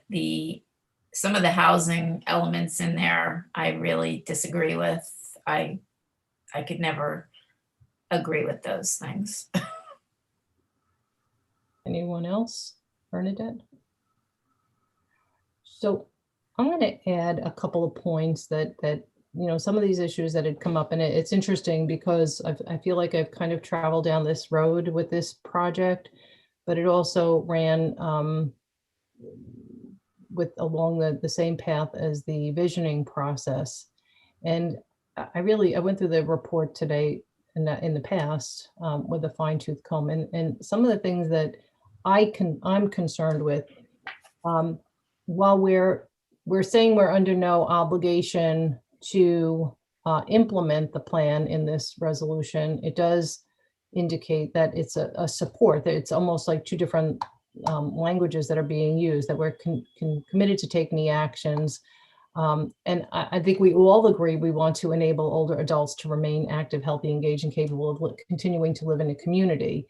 The question is, how do you go about that? And I too question, and having served on land use boards for quite a number of years, I'm very concerned and express those concerns all along, whether they're, is it ADUs, dwelling units, alternative dwelling units, whatever, accessory dwelling units, right? And the height of buildings to increase the height in buildings downtown in the central business district or in the P zone. These are things that, this path or this process started back in 2015-16, just as we were coming off the heels of one of the biggest village council meetings in the history of the Ridgewood Village Council. And that was all about the heights of buildings and density and the development of our central business district and whether or not we're turning into a city. And the accessory dwelling units, I've always expressed a concern because while I would be probably the first one to jump at that opportunity, I've always felt that that opened up a Pandora's box where the schools were concerned, because almost the ability to rent out your home and still live in it in an apartment. If a whole bunch of us did that, we'd see an increase in school population in very short order, a significant increase. So I'm very concerned, and I'm not comfortable with this because, again, even though it says that we are committed to taking an action, but on the flip side, it says that we're under no obligation to implement the recommended strategy. So I think if we're necessarily agreeing with some strategies, maybe we have to extract out the ones we agree with and support that by resolution. And maybe that's something we can do at the next work session, extract out the parts that we support and that we think are important and critical, because I think we all agree. I agree that, downtown, the walkability, and, I participated in those events. Yeah. So. Okay. What I was going to say is, I know that when I've discussed this with Age Friendly, that they have indicated that we don't have to adopt every single aspect of it. So we might just remove that area of the zoning, because really the other things are the pedestrian safety, the benches and things like that, and demonstration projects, which really goes with the pedestrian safety, possibly bump outs, doing some kind of demonstration projects to see if that works. And then if it does, we could pursue it further. And I know we've done that with certain ones of our various things we have implemented in the CBD, such as the Middle Island between Coffee Roasters and Memorial Park at Van Ness Square. I think we did that as a demonstration project originally, and then we did it permanently. So it's just something that, and my understanding from them is that we could remove, that part that may be objectionable, and then move forward from there. Yeah, and I agree, and I think it does in many ways conflicts with not just the all the work that the planning board just did, those aspects of land use and land use and development. So I think what we could do is on our next work session, put this back on there, and maybe I'm happy to go through it, and if anybody else wants to go through it and take out the parts that they have concerned about, but and then bring back the pieces that we think are something that we can achieve, because we want to do things too that are achievable. Okay, we'll do that. Great, thank you. Okay, the next one is to extend the terms for the Open Space Committee. I know Councilwoman Perrin had brought this up because they are currently 1 year, and we're looking to have staggered 2-year terms for the 4 resident members. Perhaps the different members from the various other places may, like the planning board, PRC board, and the sports council, maybe a year. Some of our committees do that. And so every year that's, changed or may not change, but is just a reappointment. But with the residents, we could certainly stagger them with 2-year terms staggered. So if everyone's in favor of it, we could, amend this ordinance. Can you just give me 1 second, because I'm Sure. I'm still going through the New Jersey Futures Report, trying to get to Pam's page. I'm so I sorry. have the I'm pages sorry. all listed where to go, but it's just taking me a second. Sorry, and I agree with extending the term, but I'm just trying to get there. There's a lot of pages. Sorry. Yeah, it is. I'm still seeing charts. Okay, I think I'm almost there. Sorry, gang. Sorry.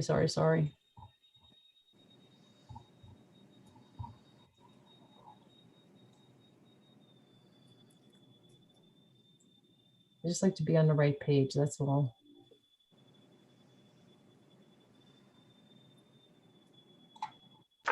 Okay, I think I'm there.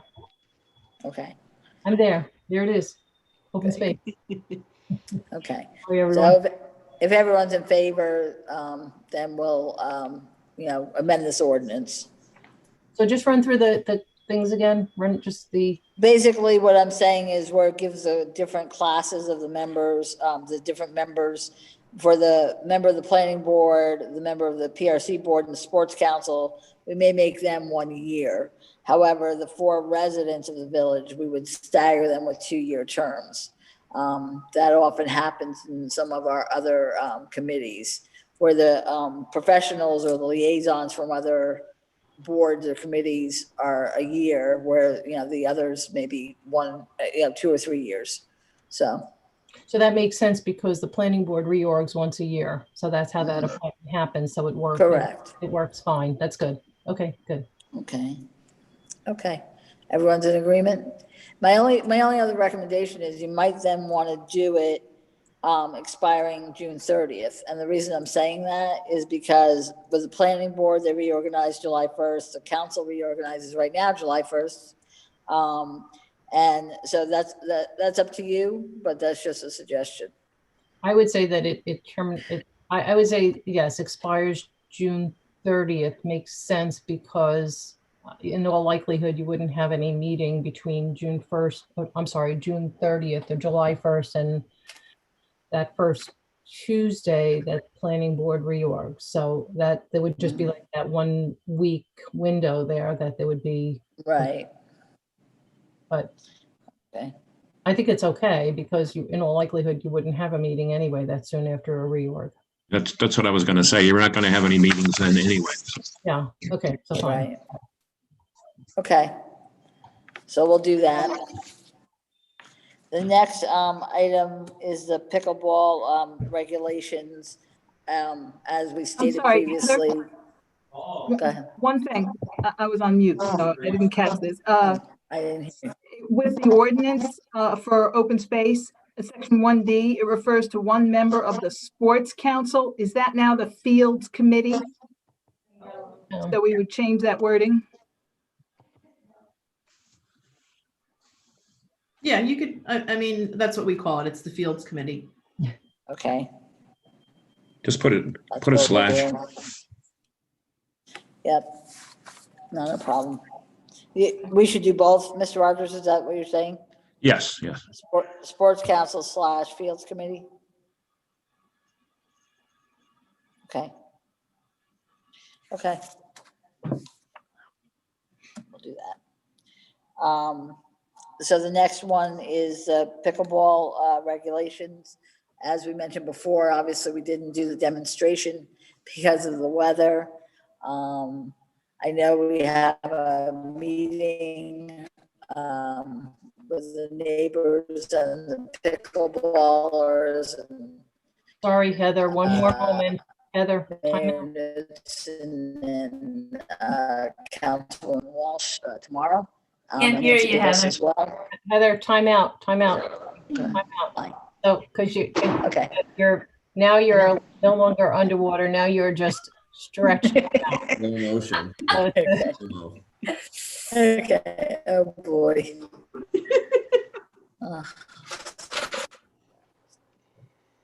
Well, hold on one second. Dylan to the rescue, hopefully. I apologize. It's starting to sound like the Peanuts parents from the other movie. What? Remember the Peanuts? You never saw, you just heard wah, wah, wah, wah. Can you hear me now? Okay. So, the regulations for the pickleball. We didn't have the demonstration because of the weather. We are going to reschedule that. The other thing is that I know that Newton, Councilwoman Walsh, Nancy Pelosi, myself, and the pickleballers and the neighbors are going to be representatives from each of those groups tomorrow. So, we'll have more to report at our next work session. We are going to introduce No. ordinance. I'm sorry, you gotta stop again. I'm gonna just take I'm sorry, maybe we just have to take like a few minutes so we can get this resolved. Okay. We can follow it. So Okay. let's take a little, can we just take 2 minutes? Everybody just take 2 minutes. Okay. Get yourself some water. Wait a minute. Sorry. Sorry, we'll apologize to the members of our public and we appreciate your That's patience while we correct our technical issues.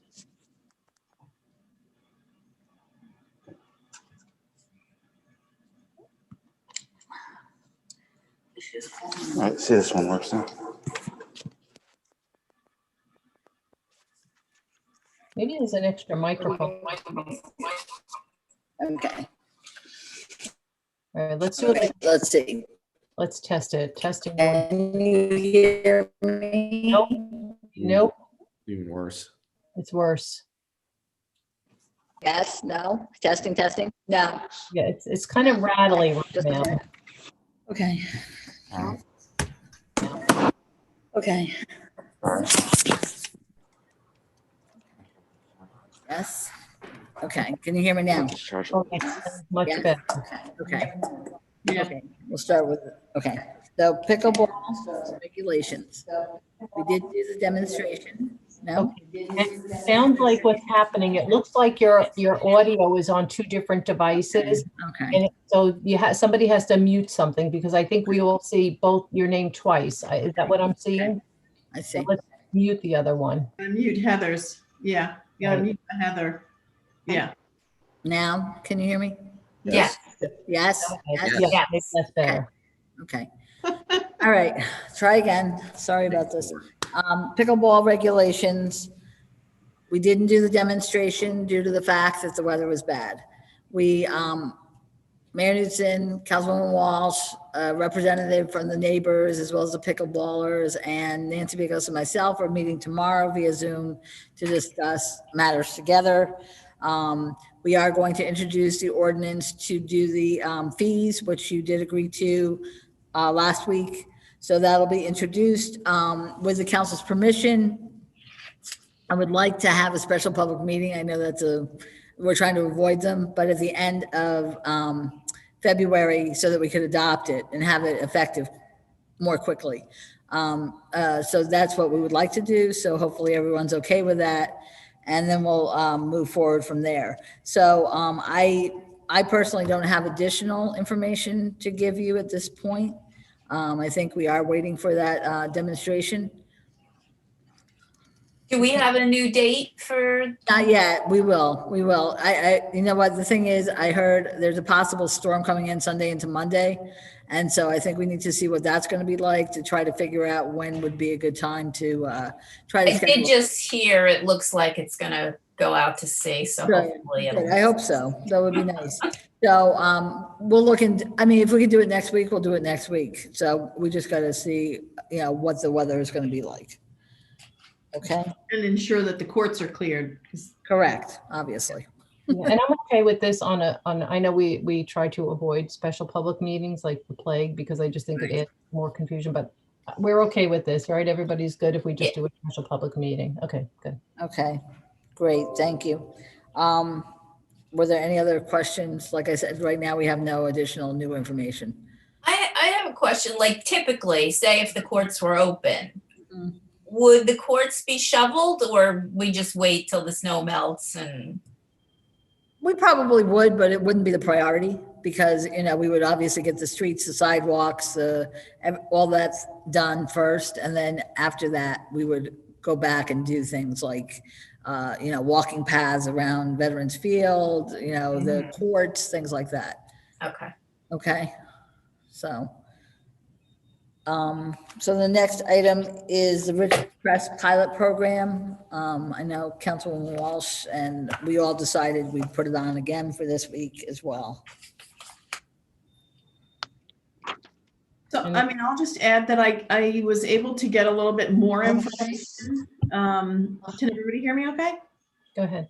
Okay, it didn't look like anybody could hear me.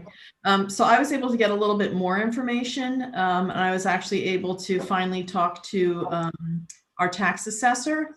And I think the recommendation to the council is that we should have an appraisal done, an independent appraisal that we order so that we can have more of an arm's length understanding of the process, because in our last meeting when we discussed that the process by which the current board and the purchasers being current board members gave us a little pause. So that's the recommendation at this point. And I know that we can continue and get that done as quick as possible. I told the assessor that I would work with Heather and Matt to get that, kind of ordered and done quickly. I don't know if that would, we just, he and I just talked briefly about cost. We weren't really sure. We figured it was $1,000. I think you're just breaking up a little now, Bernie, too. So yeah. Can you hear me? Right, Yeah. go ahead. Yeah. So the cost, and again, we were just from our own, both of our experience of what we thought the cost might be, it would probably be around $3,000. So that's kind of all I have to report. So, and how long do you think that would take? At least 2 weeks. At least 2 weeks. Okay. And again, that would be part of the job or description in terms of when you needed it to be delivered back to us. Does anyone have any questions or thoughts on that? Is time of the essence? No.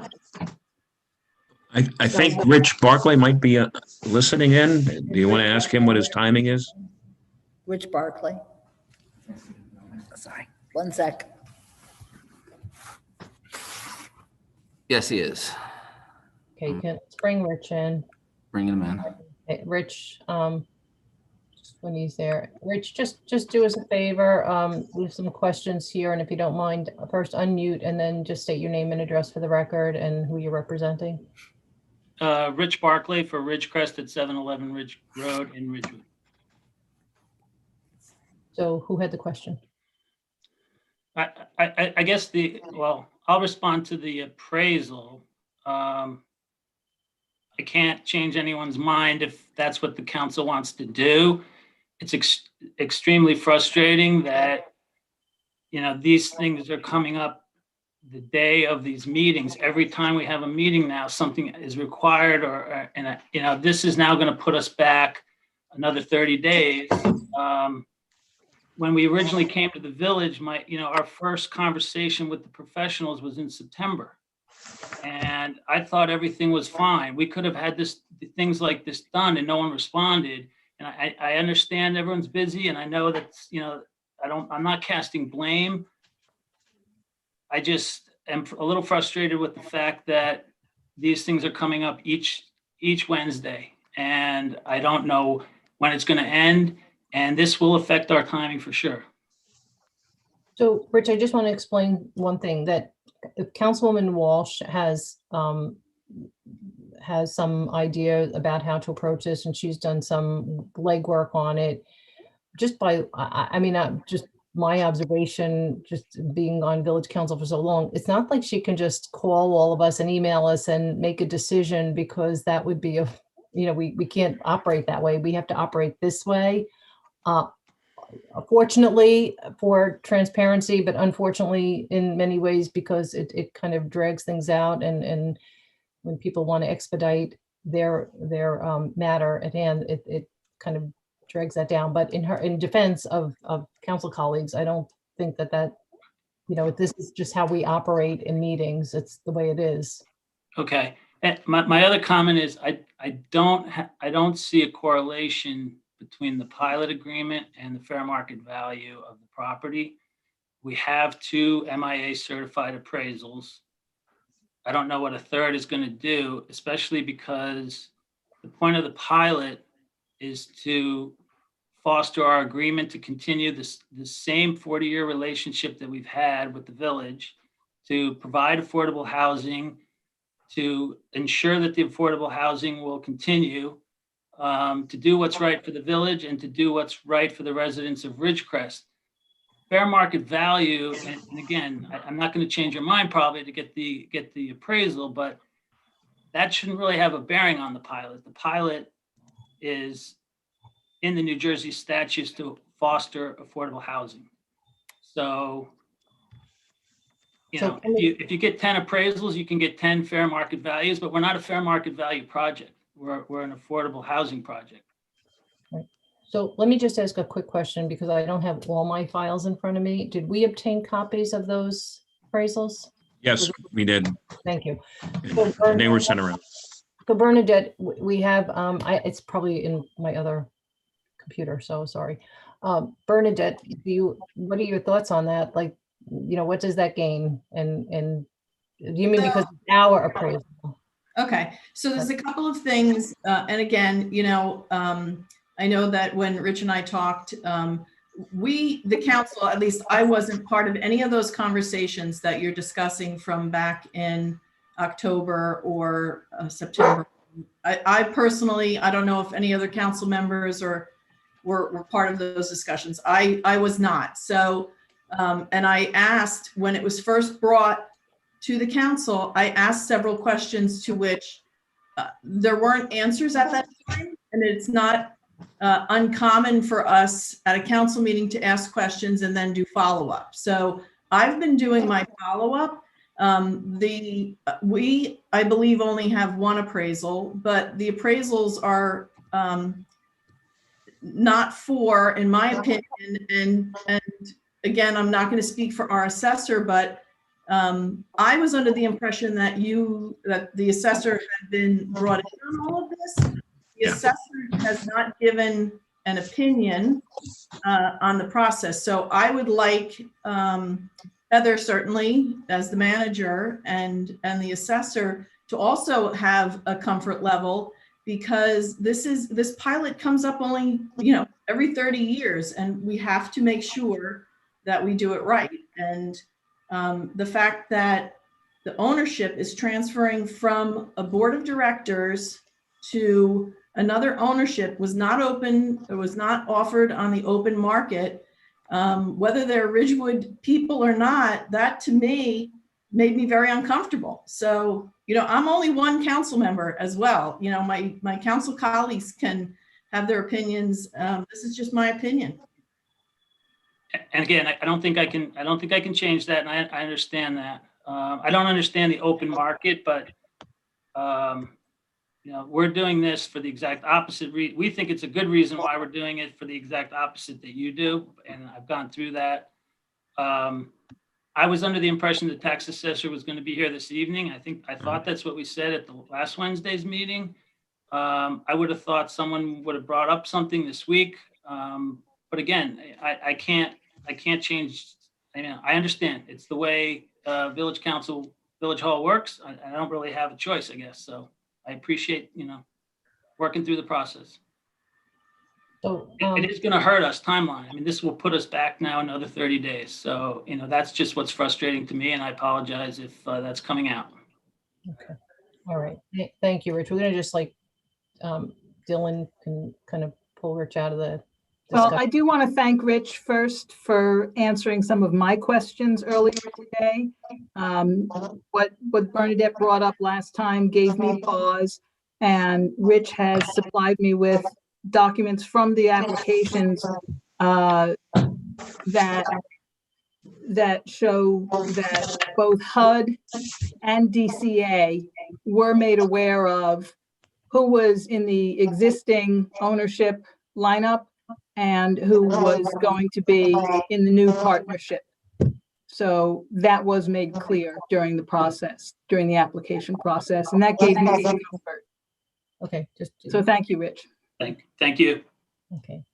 Thank you, Rich. Okay. Well, thank you. You guys. Okay. All right. Okay. All right. So what does Bernadette, just for everyone else, why don't you just walk us through what is the benefit? Where'd Bernadette go? Uh-oh. Bernie's not there. Bernie, can you hear us? I'm still here, and just in case anyone wants to get me off. I kicked Bernadette out to the Rich. Oh, no, I didn't. Maybe she dropped out. Oh, no, she is. Yeah, I did. My mistake.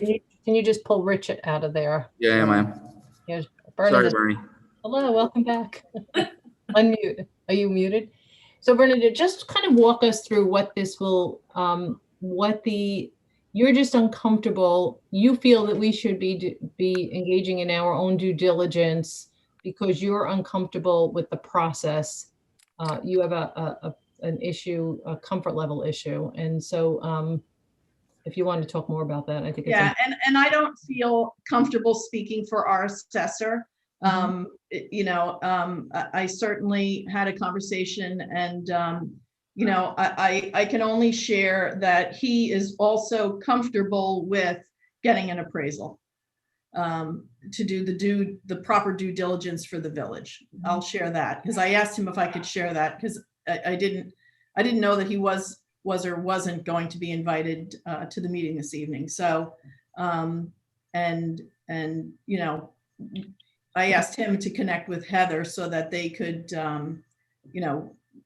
make sure that the council was aware of everything that we had discussed. So my recommendation would be, Heather, to reach out and confirm that not that I'm not taking your word for it, Bernadette, just to confirm to council members that that's the recommendation. I'm sorry. Okay. And Lorraine, Councilwoman Reynolds, Deputy Mayor, you have any thoughts on that? Your direction? Well, I just had a question. So Rich said they had two appraisals from initials. What were they? M something? MIAs. I mean, MAI appraisals. What does that stand for? Member Appraisal Institute. Yeah. Say it again. You broke out, Bernie. Member appraisal. Institute. Okay. And what were those two appraisals? What was the conclusion? Well, they were, oh, go ahead, Bernie. I was going to say, so I only saw one of the appraisals. I didn't see the second appraisal. And from my understanding, those appraisals were done for financing. They were not done to determine value, and certainly not prospective value for renovations. Okay. So your thinking is when we do an independent appraisal, it's going to come back that it's worth much more, I'm assuming. Is that what your thinking is?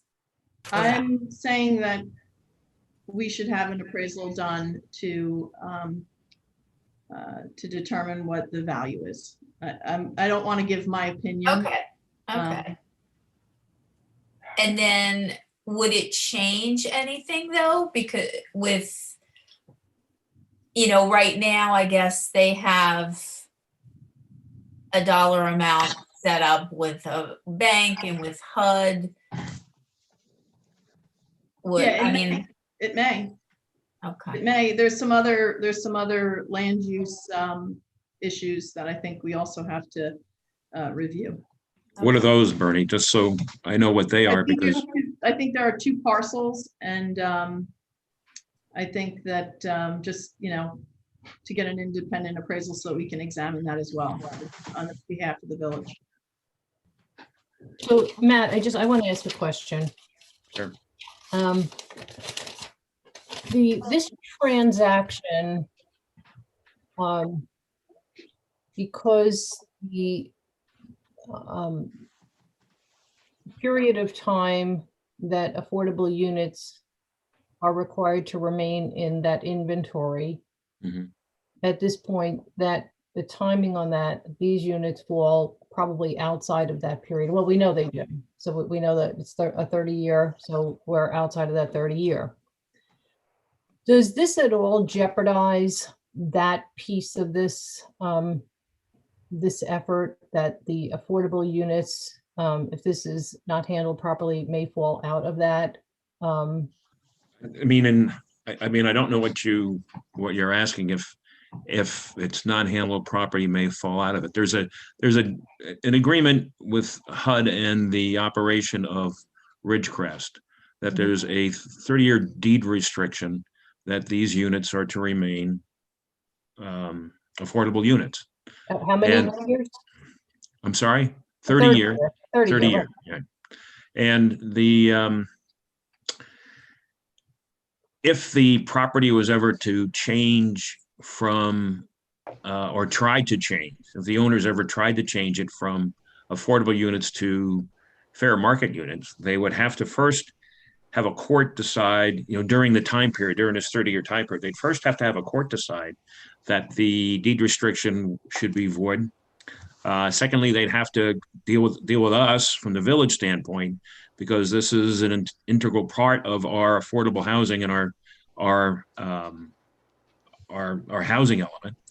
And DCA would also have a problem with it in terms of the operation of the facility itself. So there's a number of impediments to having that happen on an overnight basis, or have it happen, over a course of anything less than probably what litigation might take, and appellate division type reviews, that type of thing. Because it certainly is so important to the village of Ridgewood that to have this remain as affordable housing, that it would be something that certainly anybody would recommend, any attorney would recommend that was representing the village, that it be challenged if they tried to get it to go to fair market value. But we're outside of 30 years, no? I'm sorry? 30 years has passed. Well, that's just it. This is a renewal. This gets it going. This carries it through. And they are signing, they have a deed restriction with that going forward from here. And that's really what this is the financing's running out. So it's really to continue it, but there's going to be a new ownership group that is going to be managing and running it. So that's really what this aspect of it about, and they're doing their financing. That's why we're renewing the pilot agreement so that can happen. So my question then is, if we are delaying this by the 2 or 3 weeks that Councilman Walsh is suggesting, are we potentially compromising the classification as affordable because it's outside of the 30 years? Does that make sense? No. Yeah, I think I know what you're saying. I don't think it would jeopardize it, but the impact of what any future delay is really has to be answered by Rich Barkley or anybody else who's affiliated or associated with that, and what that means for them, how that is. But this, it's not going to, the switch is not going to turn off and all of a sudden say, boom, this is no longer a viable, affordable, HUD subsidized facility. That's not going to happen. The switch doesn't go off. Okay, so what you're saying is that this is a brand new 30-year agreement, and it's not going to be easy at all for the new ownership to say pull like a bait and switch and have it be affordable for a few years and then try and sell them for market rate. So it's going to be 30 years, and then if they tried to switch it, there'd be all sorts of court battles and everything else, and it wouldn't be easy. Yeah, there's a deed restriction like there might be with any property that has some type of a restriction on it, that the only way it can be vacated is through a court of law. And that, there'd be a number of legal impediments to keeping them from making that bait and switch move. Yeah. So.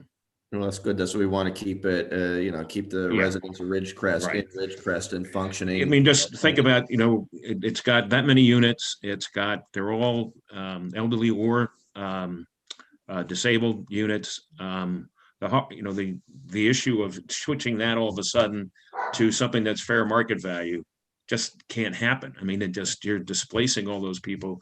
You're dealing with all those other issues. There are so many, different interested factors in this, or facets to it, that it just can't happen overnight. So I'll just add, and I don't have the data in front of me, but I believe that's exactly what happened in Jersey City to a couple of different properties. And that they got into a tangle with Jersey City and the purchasers won. Well, I'd like to look at that because I'm not aware, because I don't know whether that was similarly situated as a HUD subsidized affordable housing that is an integral part of our fair share plan. So that's something different, I'd have to say. But again, the pilot is geared towards the gross revenues. So it's whatever is, and if they ever switched to affordable, to fair market value, they would no longer have the pilot, and we'd be able to assess it for what it is, which when I did the calculations with the assistance of the assessor and Bob Rooney, came out that if we were to assess this at a fair market value, and again, I think I explained that to you last week, they'd have to be a market value of about 26 million to get the same amount of money that we do from the pilot. So I'm going to err on the side of due diligence, me. Mm-hmm. So I'm going to go with I think if we can confirm, I mean, just let us know, Heather, that that's in fact the recommendation, or if, I'm not suggesting that it's not, I'm just saying that we all understand that I'm agreeing with Councilwoman Walsh, then move forward with that. And certainly understood, and we'll proceed, and Bernie asked, I'd certainly try and help as best I can with regard to it. Okay. Anyone else? I mean, that's just 2 right now. Does anybody else agree? Do you want to move forward with an independent appraisal on behalf of the village? Yep, go ahead. All right. Okay, so we're good. All right, perfect. Okay. And I wanted to say, apologies to the group, the buyers. I think that, it's just the nature of the beast of government. It's not anybody's intentional to delay. It's just the way this system works. Ed, sorry, Heather. That's okay. Under operations, it's an endorsement of a community development block grant for Family Promise of Bergen County. They would like to do a project called Empowering Homeless Families with Resiliency in the amount of $24,475. So again, this is to endorse it. It does not commit any funds from Ridgewood, but they do need the endorsement from the governing body. The next one is a duplicate tax sale certificate. We don't do this very often, but a lien holder received a tax sale certificate from the tax sale held in 2020. The lien holder had to record the certificate at Bergen County. The county would not accept the certificate because it had written lines on the back of it, which were caused by the lien holder. The lien holder applied to the tax collector for a duplicate certificate, tax certificate. They paid $50. So once the village council adopts this resolution, a duplicate tax sale certificate, stamped duplicate, will be issued to the lien holder, and then the lien holder can then file that with the county. Questions, anyone? Okay, the next item was removed from the agenda, and the final is proposing the revisions to the dining corral concept. I'll have Chris Rudishauser speak about this because he did do some additional research and apparently has found more sturdy bollards that are more crash preventing. So, if that's a word. I'll have Chris talk to this. Yeah, as a follow-up to the presentation last week, where there's some concern was expressed on the durability of the bollards. I researched with the foundry that we were directed to, Reliance Foundry, and they have one that is vehicle resistant rated. It's a socket of a 30 inch by 30 inch by 30 inch concrete block. It's more expensive, but it has a standard of durability. Okay. Thanks, Chris.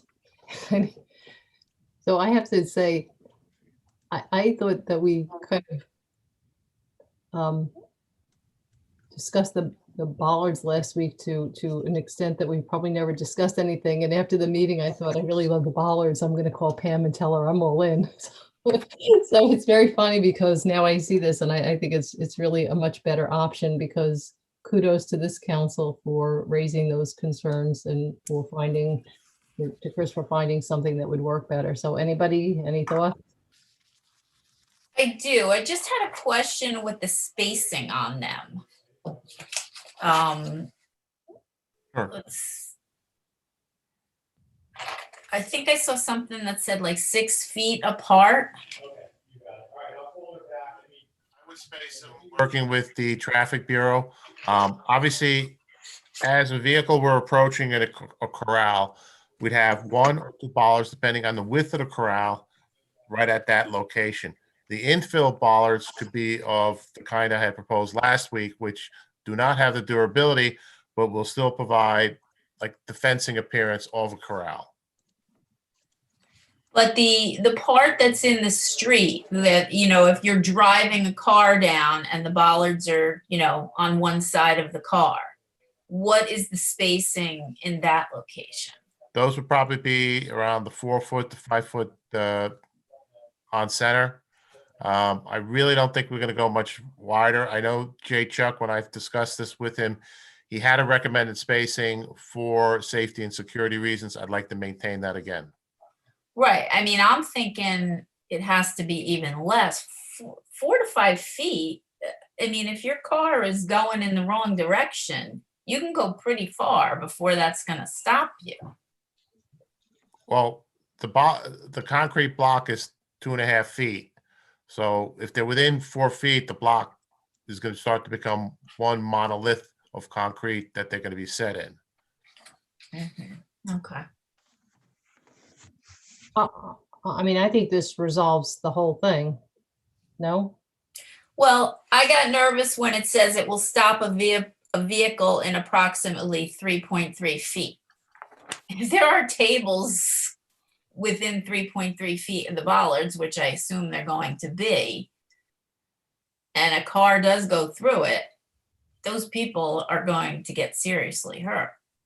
Yeah, but that's a 5,000-pound vehicle traveling at 30 miles per hour, right? That's sorry. what it says, yeah. I'm sorry, Chris? They would be speeding. Yeah, I mean, there's a couple of things that, right, I mean, right now, I don't know how much my car weighs. Sorry. I don't think my car weighs 5,000 pounds, actually. So I just have to think that if a car speeding, and then it has that 5,000 pounds at that speed. So I think that, you know, vehicles are going considerably slower downtown. There's not the ability to travel at, I mean, I don't know, but if Chris, would you have and I'm just saying guesstimate of what the speed vehicles typically could travel downtown? I gotta tell you, I don't think I could go more than 15. Cars do go faster downtown, especially in East Ridgewood Avenue, but I think initially I would recommend trying this in the side streets, like on Chestnut Street, North Broad Street, possibly South Broad Street, Oak Street, and so forth. The other thing that I would like to get guidance or an opinion from the council from is how does the council want to go forward with this concept if you want to consider it? Do we want to put the onus on the restaurants that desire these corrals to fully fund this installation, or does the village want to help and assist in some way? In talking to the foundry, they give a more attractive price on a volume purchase basis. So the more bollards that are bought, the lower price per unit cost. So can I wanted to go back to the other piece of this first. This is what made me think after our last meeting that the bollards made sense. When I was thinking about downtown and how many times I sit in a sidewalk cafe, right literally on the sidewalk, like 2 feet away from where the cars are traveling. And sometimes there were just flower boxes and little things between me and the car. Any car traveling at any speed could go right over any curb and the same thing could happen. This actually is more protection than that. So that's why after our last meeting and thinking about the bollards, I thought actually those were probably safer in many instances than what sometimes we're sitting at. So I think in one of them, we sit behind a screen that has the logo on it, and it's like an aluminum frame, and it has the logo along the thing. So that's not offering any car can jump a curb, right? So I think this is good protection. So, and my opinion about the way to purchase them is I would get the buy-in and the money up front from whoever wants to buy them, and then place the bulk order. But the question is also the cost of installation. This is a big deal, isn't it? A lot of cement being poured into the street.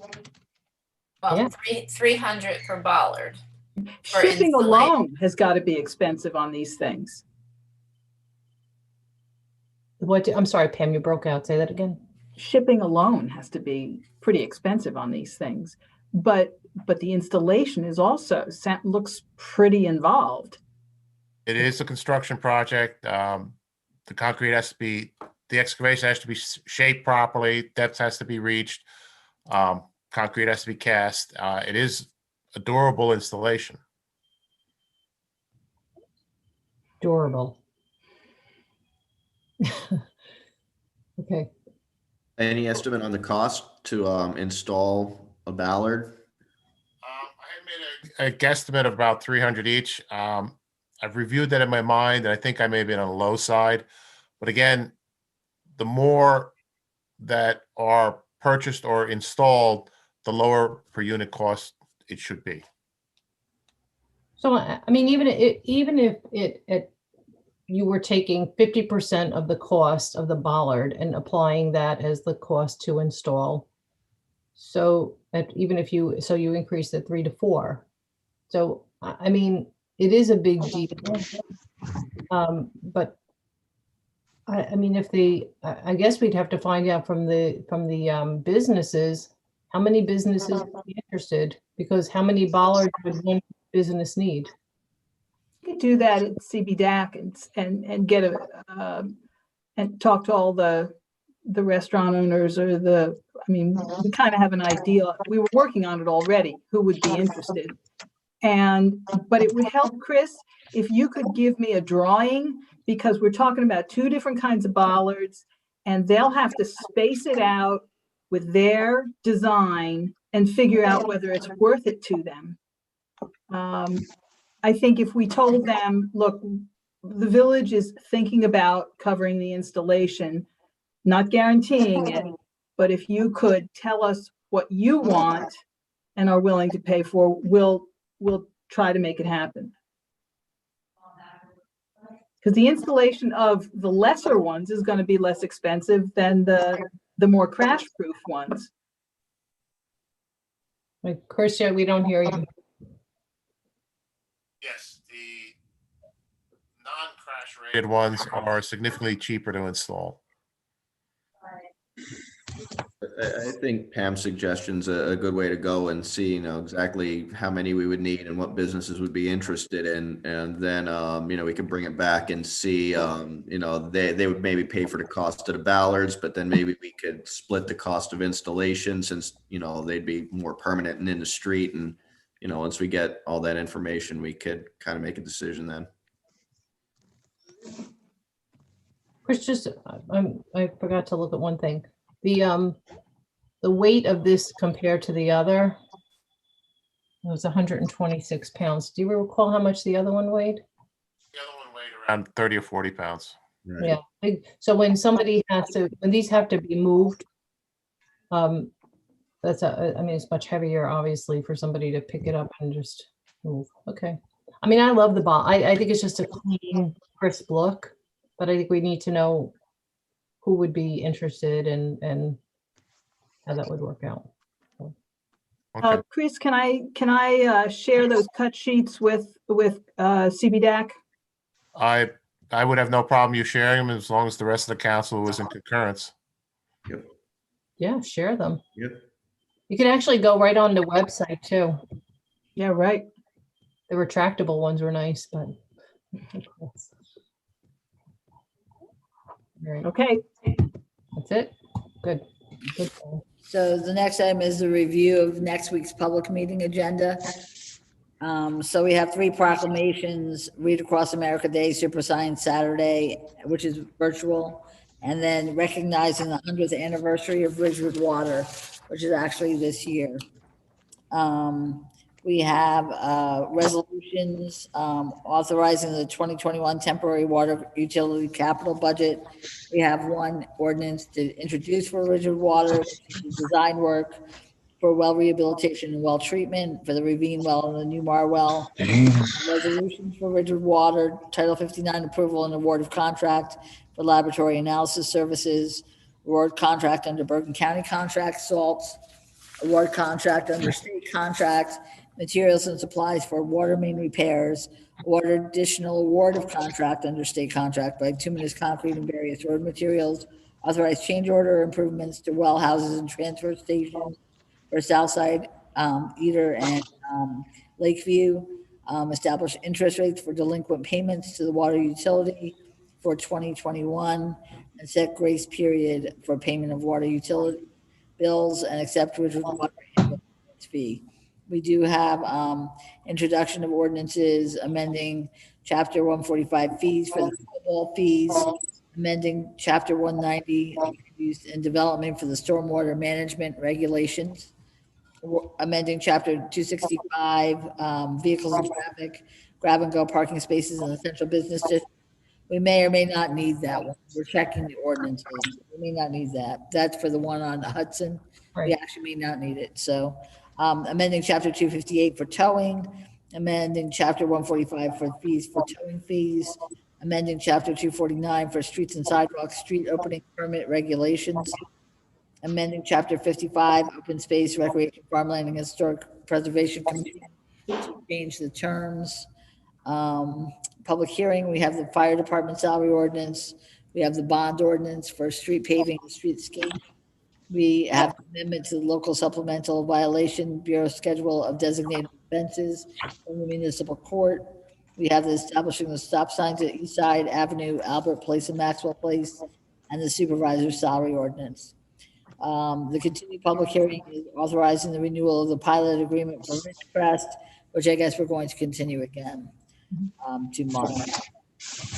For resolutions, we have the award of contract for e-ticketing for the police department, awarding contract for the SWIFT 911 emergency alert system.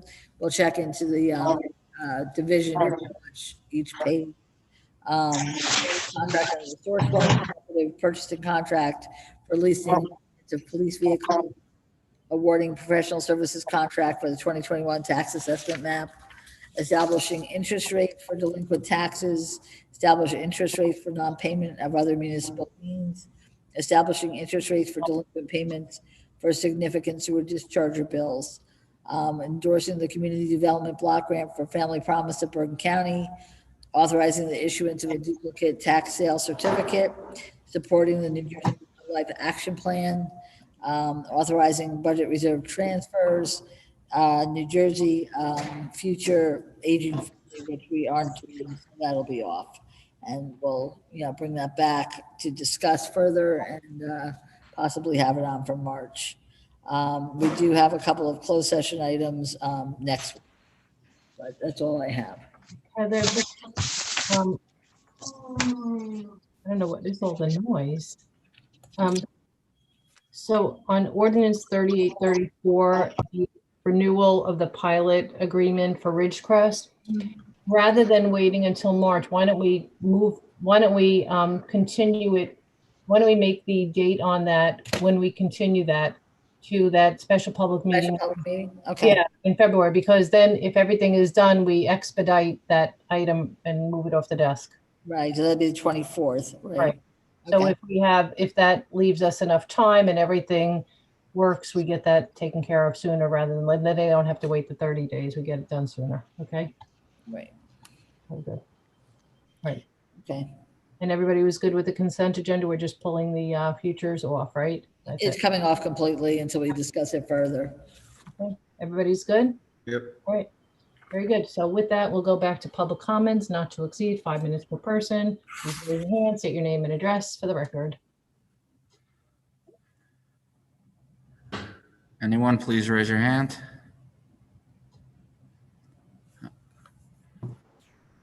Siobhan. Please unmute. Hi, Siobhan Winograd, 274 Ivy Place. I was just calling in to say two things.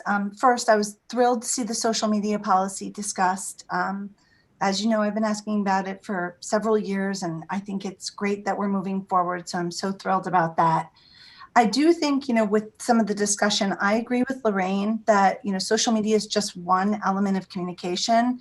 And outside of this, I think we really need to look at our overall communication in general. I still feel that everyone does a great job, particularly with the storm, there's great stuff, but our website is still very difficult to navigate. And we have so many new neighbors, at least in my neighborhood, and it's just hard to navigate. I think one of the reasons people are so reliant on social media is because it is much more fluid, but also, with the older generation not participating in as much, and even some of the younger ones not on it, it does exclude a significant amount of people. So I think it's awesome we're going to get a policy in place because it's been such a risk to the village and so many incidents have happened that have been embarrassing. So that's good. But I also think after we're done with that, it's an opportunity to talk about how social media is just one element of the way we're communicating. And I think we could all look at that again. And I do think the website deserves a revamp. The second thing, and I'm hoping someone answers, I have a question because I had the agenda on Monday and I noticed Health Farm was removed. The Hillcrest address was taken off. So I'm wondering where it went. I'm also noticed that wasn't moving forward and I'm a little concerned. I would like to, I've been watching the meetings. I think there's been an enormous rally cry from the public, and I think people have been watching it. I received several texts saying, why was it removed from the agenda? And I don't really know, but I just hope the council remembers all the outpouring. And I think people, the pickleballers want this to be expedited, which is good that you are. There's a lot of commitment to the other groups, and I just really don't want to see Health Barn fall off the agenda. So I'm hoping somebody could say where it went and when it's coming back, because in addition to the public expression for Health Barn, I think most people were saying they really want to see this discussion move out front, and also that it move to an RFP quickly. That's it. Thanks. Thank you. Okay. Anybody else, please raise your hand.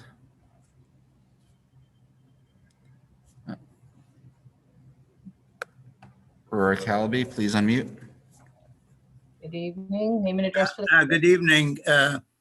Rorik Halaby with a couple of comments. 374 Evergreen Place.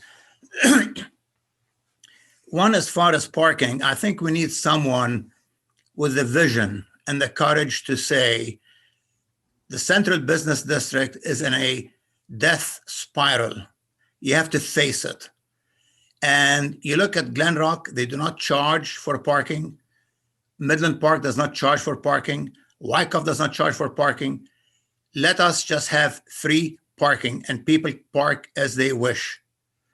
And I realize it's a bitter pill to swallow considering the parking utility, but it's something we have to face. We have a sick downtown, and you playing this game of going back and forth and back and forth and back and forth is not doing anybody any good. We need the courage for one of you to stand up to do that. Now, this is one thing that I wanted to mention. The other thing, as far as Health Barn, if you look at, frankly, the incompetence of the village council over the last 5 years and all the terrible things they've done, whether it's cutting down the 17 beautiful trees at Woolsey Square, and believe me, the bloody sap of these trees will be on the hands of every one of you who voted to cut them down forever. What a shame. You look at Shadler, which is like a joke. You look at the water department and where they're moving, it's a joke. Now, the one thing we have that's good, and one thing that is used by so many people, is the Health Barn. And believe me, I've been to enough meetings and listened to enough meetings of the village council to realize one of you, and I can imagine who it is doing their best to just drag their heels. It is time you stop that. Get the thing done. Stacy Antine deserves better. She's the closest thing we have to Mother Teresa, frankly, in Ridgewood. When every one of you has nothing to show for all the talk that you have in these meetings, because the downtown is going into such a terrible, terrible spiral. The last thing I wanted to mention was Ridgecrest. I mean, I was really puzzled. I mean, I think Bernie raised some very, very good points. But what really surprised me was that Bernie was asking questions that she should have been asking 3 months ago if she had been told what was happening. Somehow there is this gap in the way you communicate. So one of you has been talking to Ridgecrest, but everyone else on the village council had no idea what was going on. Now, the questions that Bernie is raising, I would have raised, because it becomes clear, she's not clear as to what is happening. So why is it 4 months go by and then now, oops, let's ask this question. Oops, let's ask this other question. You have to understand there is more to life than the village council meeting and having fun discussing these issues. It's like the bollards. It's crazy. The pickleball, the pop project, as I call it, it's a joke. It's time you focus on what is important and not focus on your narcissistic self-interest of playing games. You have the power and you take all the time in the world to do it. No wonder Ridgewood is going to hell in a handbasket, and no one is to blame but all of you, some of you on the council. Now, again, when it comes to Health Barn, I urge you, expedited. If we had heard that Stacy Antine doing what she's doing was leaving her headquarters somewhere else, the village should be sending someone over to beg her to come to Ridgewood. So what the heck are you doing? Oh my God, all these discussions about, oh, for profit, not for profit. How can you have for profit in a park? On and on and on. It's nonsense. You're playing games. Thank you very much. Thank you. Have a good evening.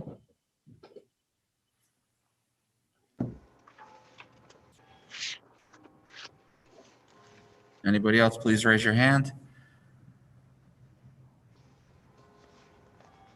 I am showing no others. Okay, I'm gonna close comments. And just as a reminder to everyone, and I think that Ridgecrest was first on our agenda, was it November? But we don't work where where we can operate behind closed doors as a quorum. We have to wait till meeting, and this is how we work. This is how we work to ensure transparency and that the public is part of the conversation.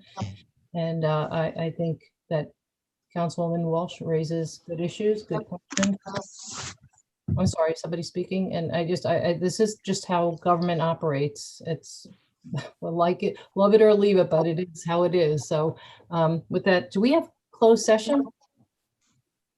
No, so we don't. No. Okay, so we just take a motion to adjourn. Right? I'm sorry? Yes, motion to adjourn. Okay, motion to adjourn. So moved. Second. Anyone, all in favor? Aye. Anyone opposed? Good night. Thank you. Night. Hey, everyone. Good night. Night. Good night.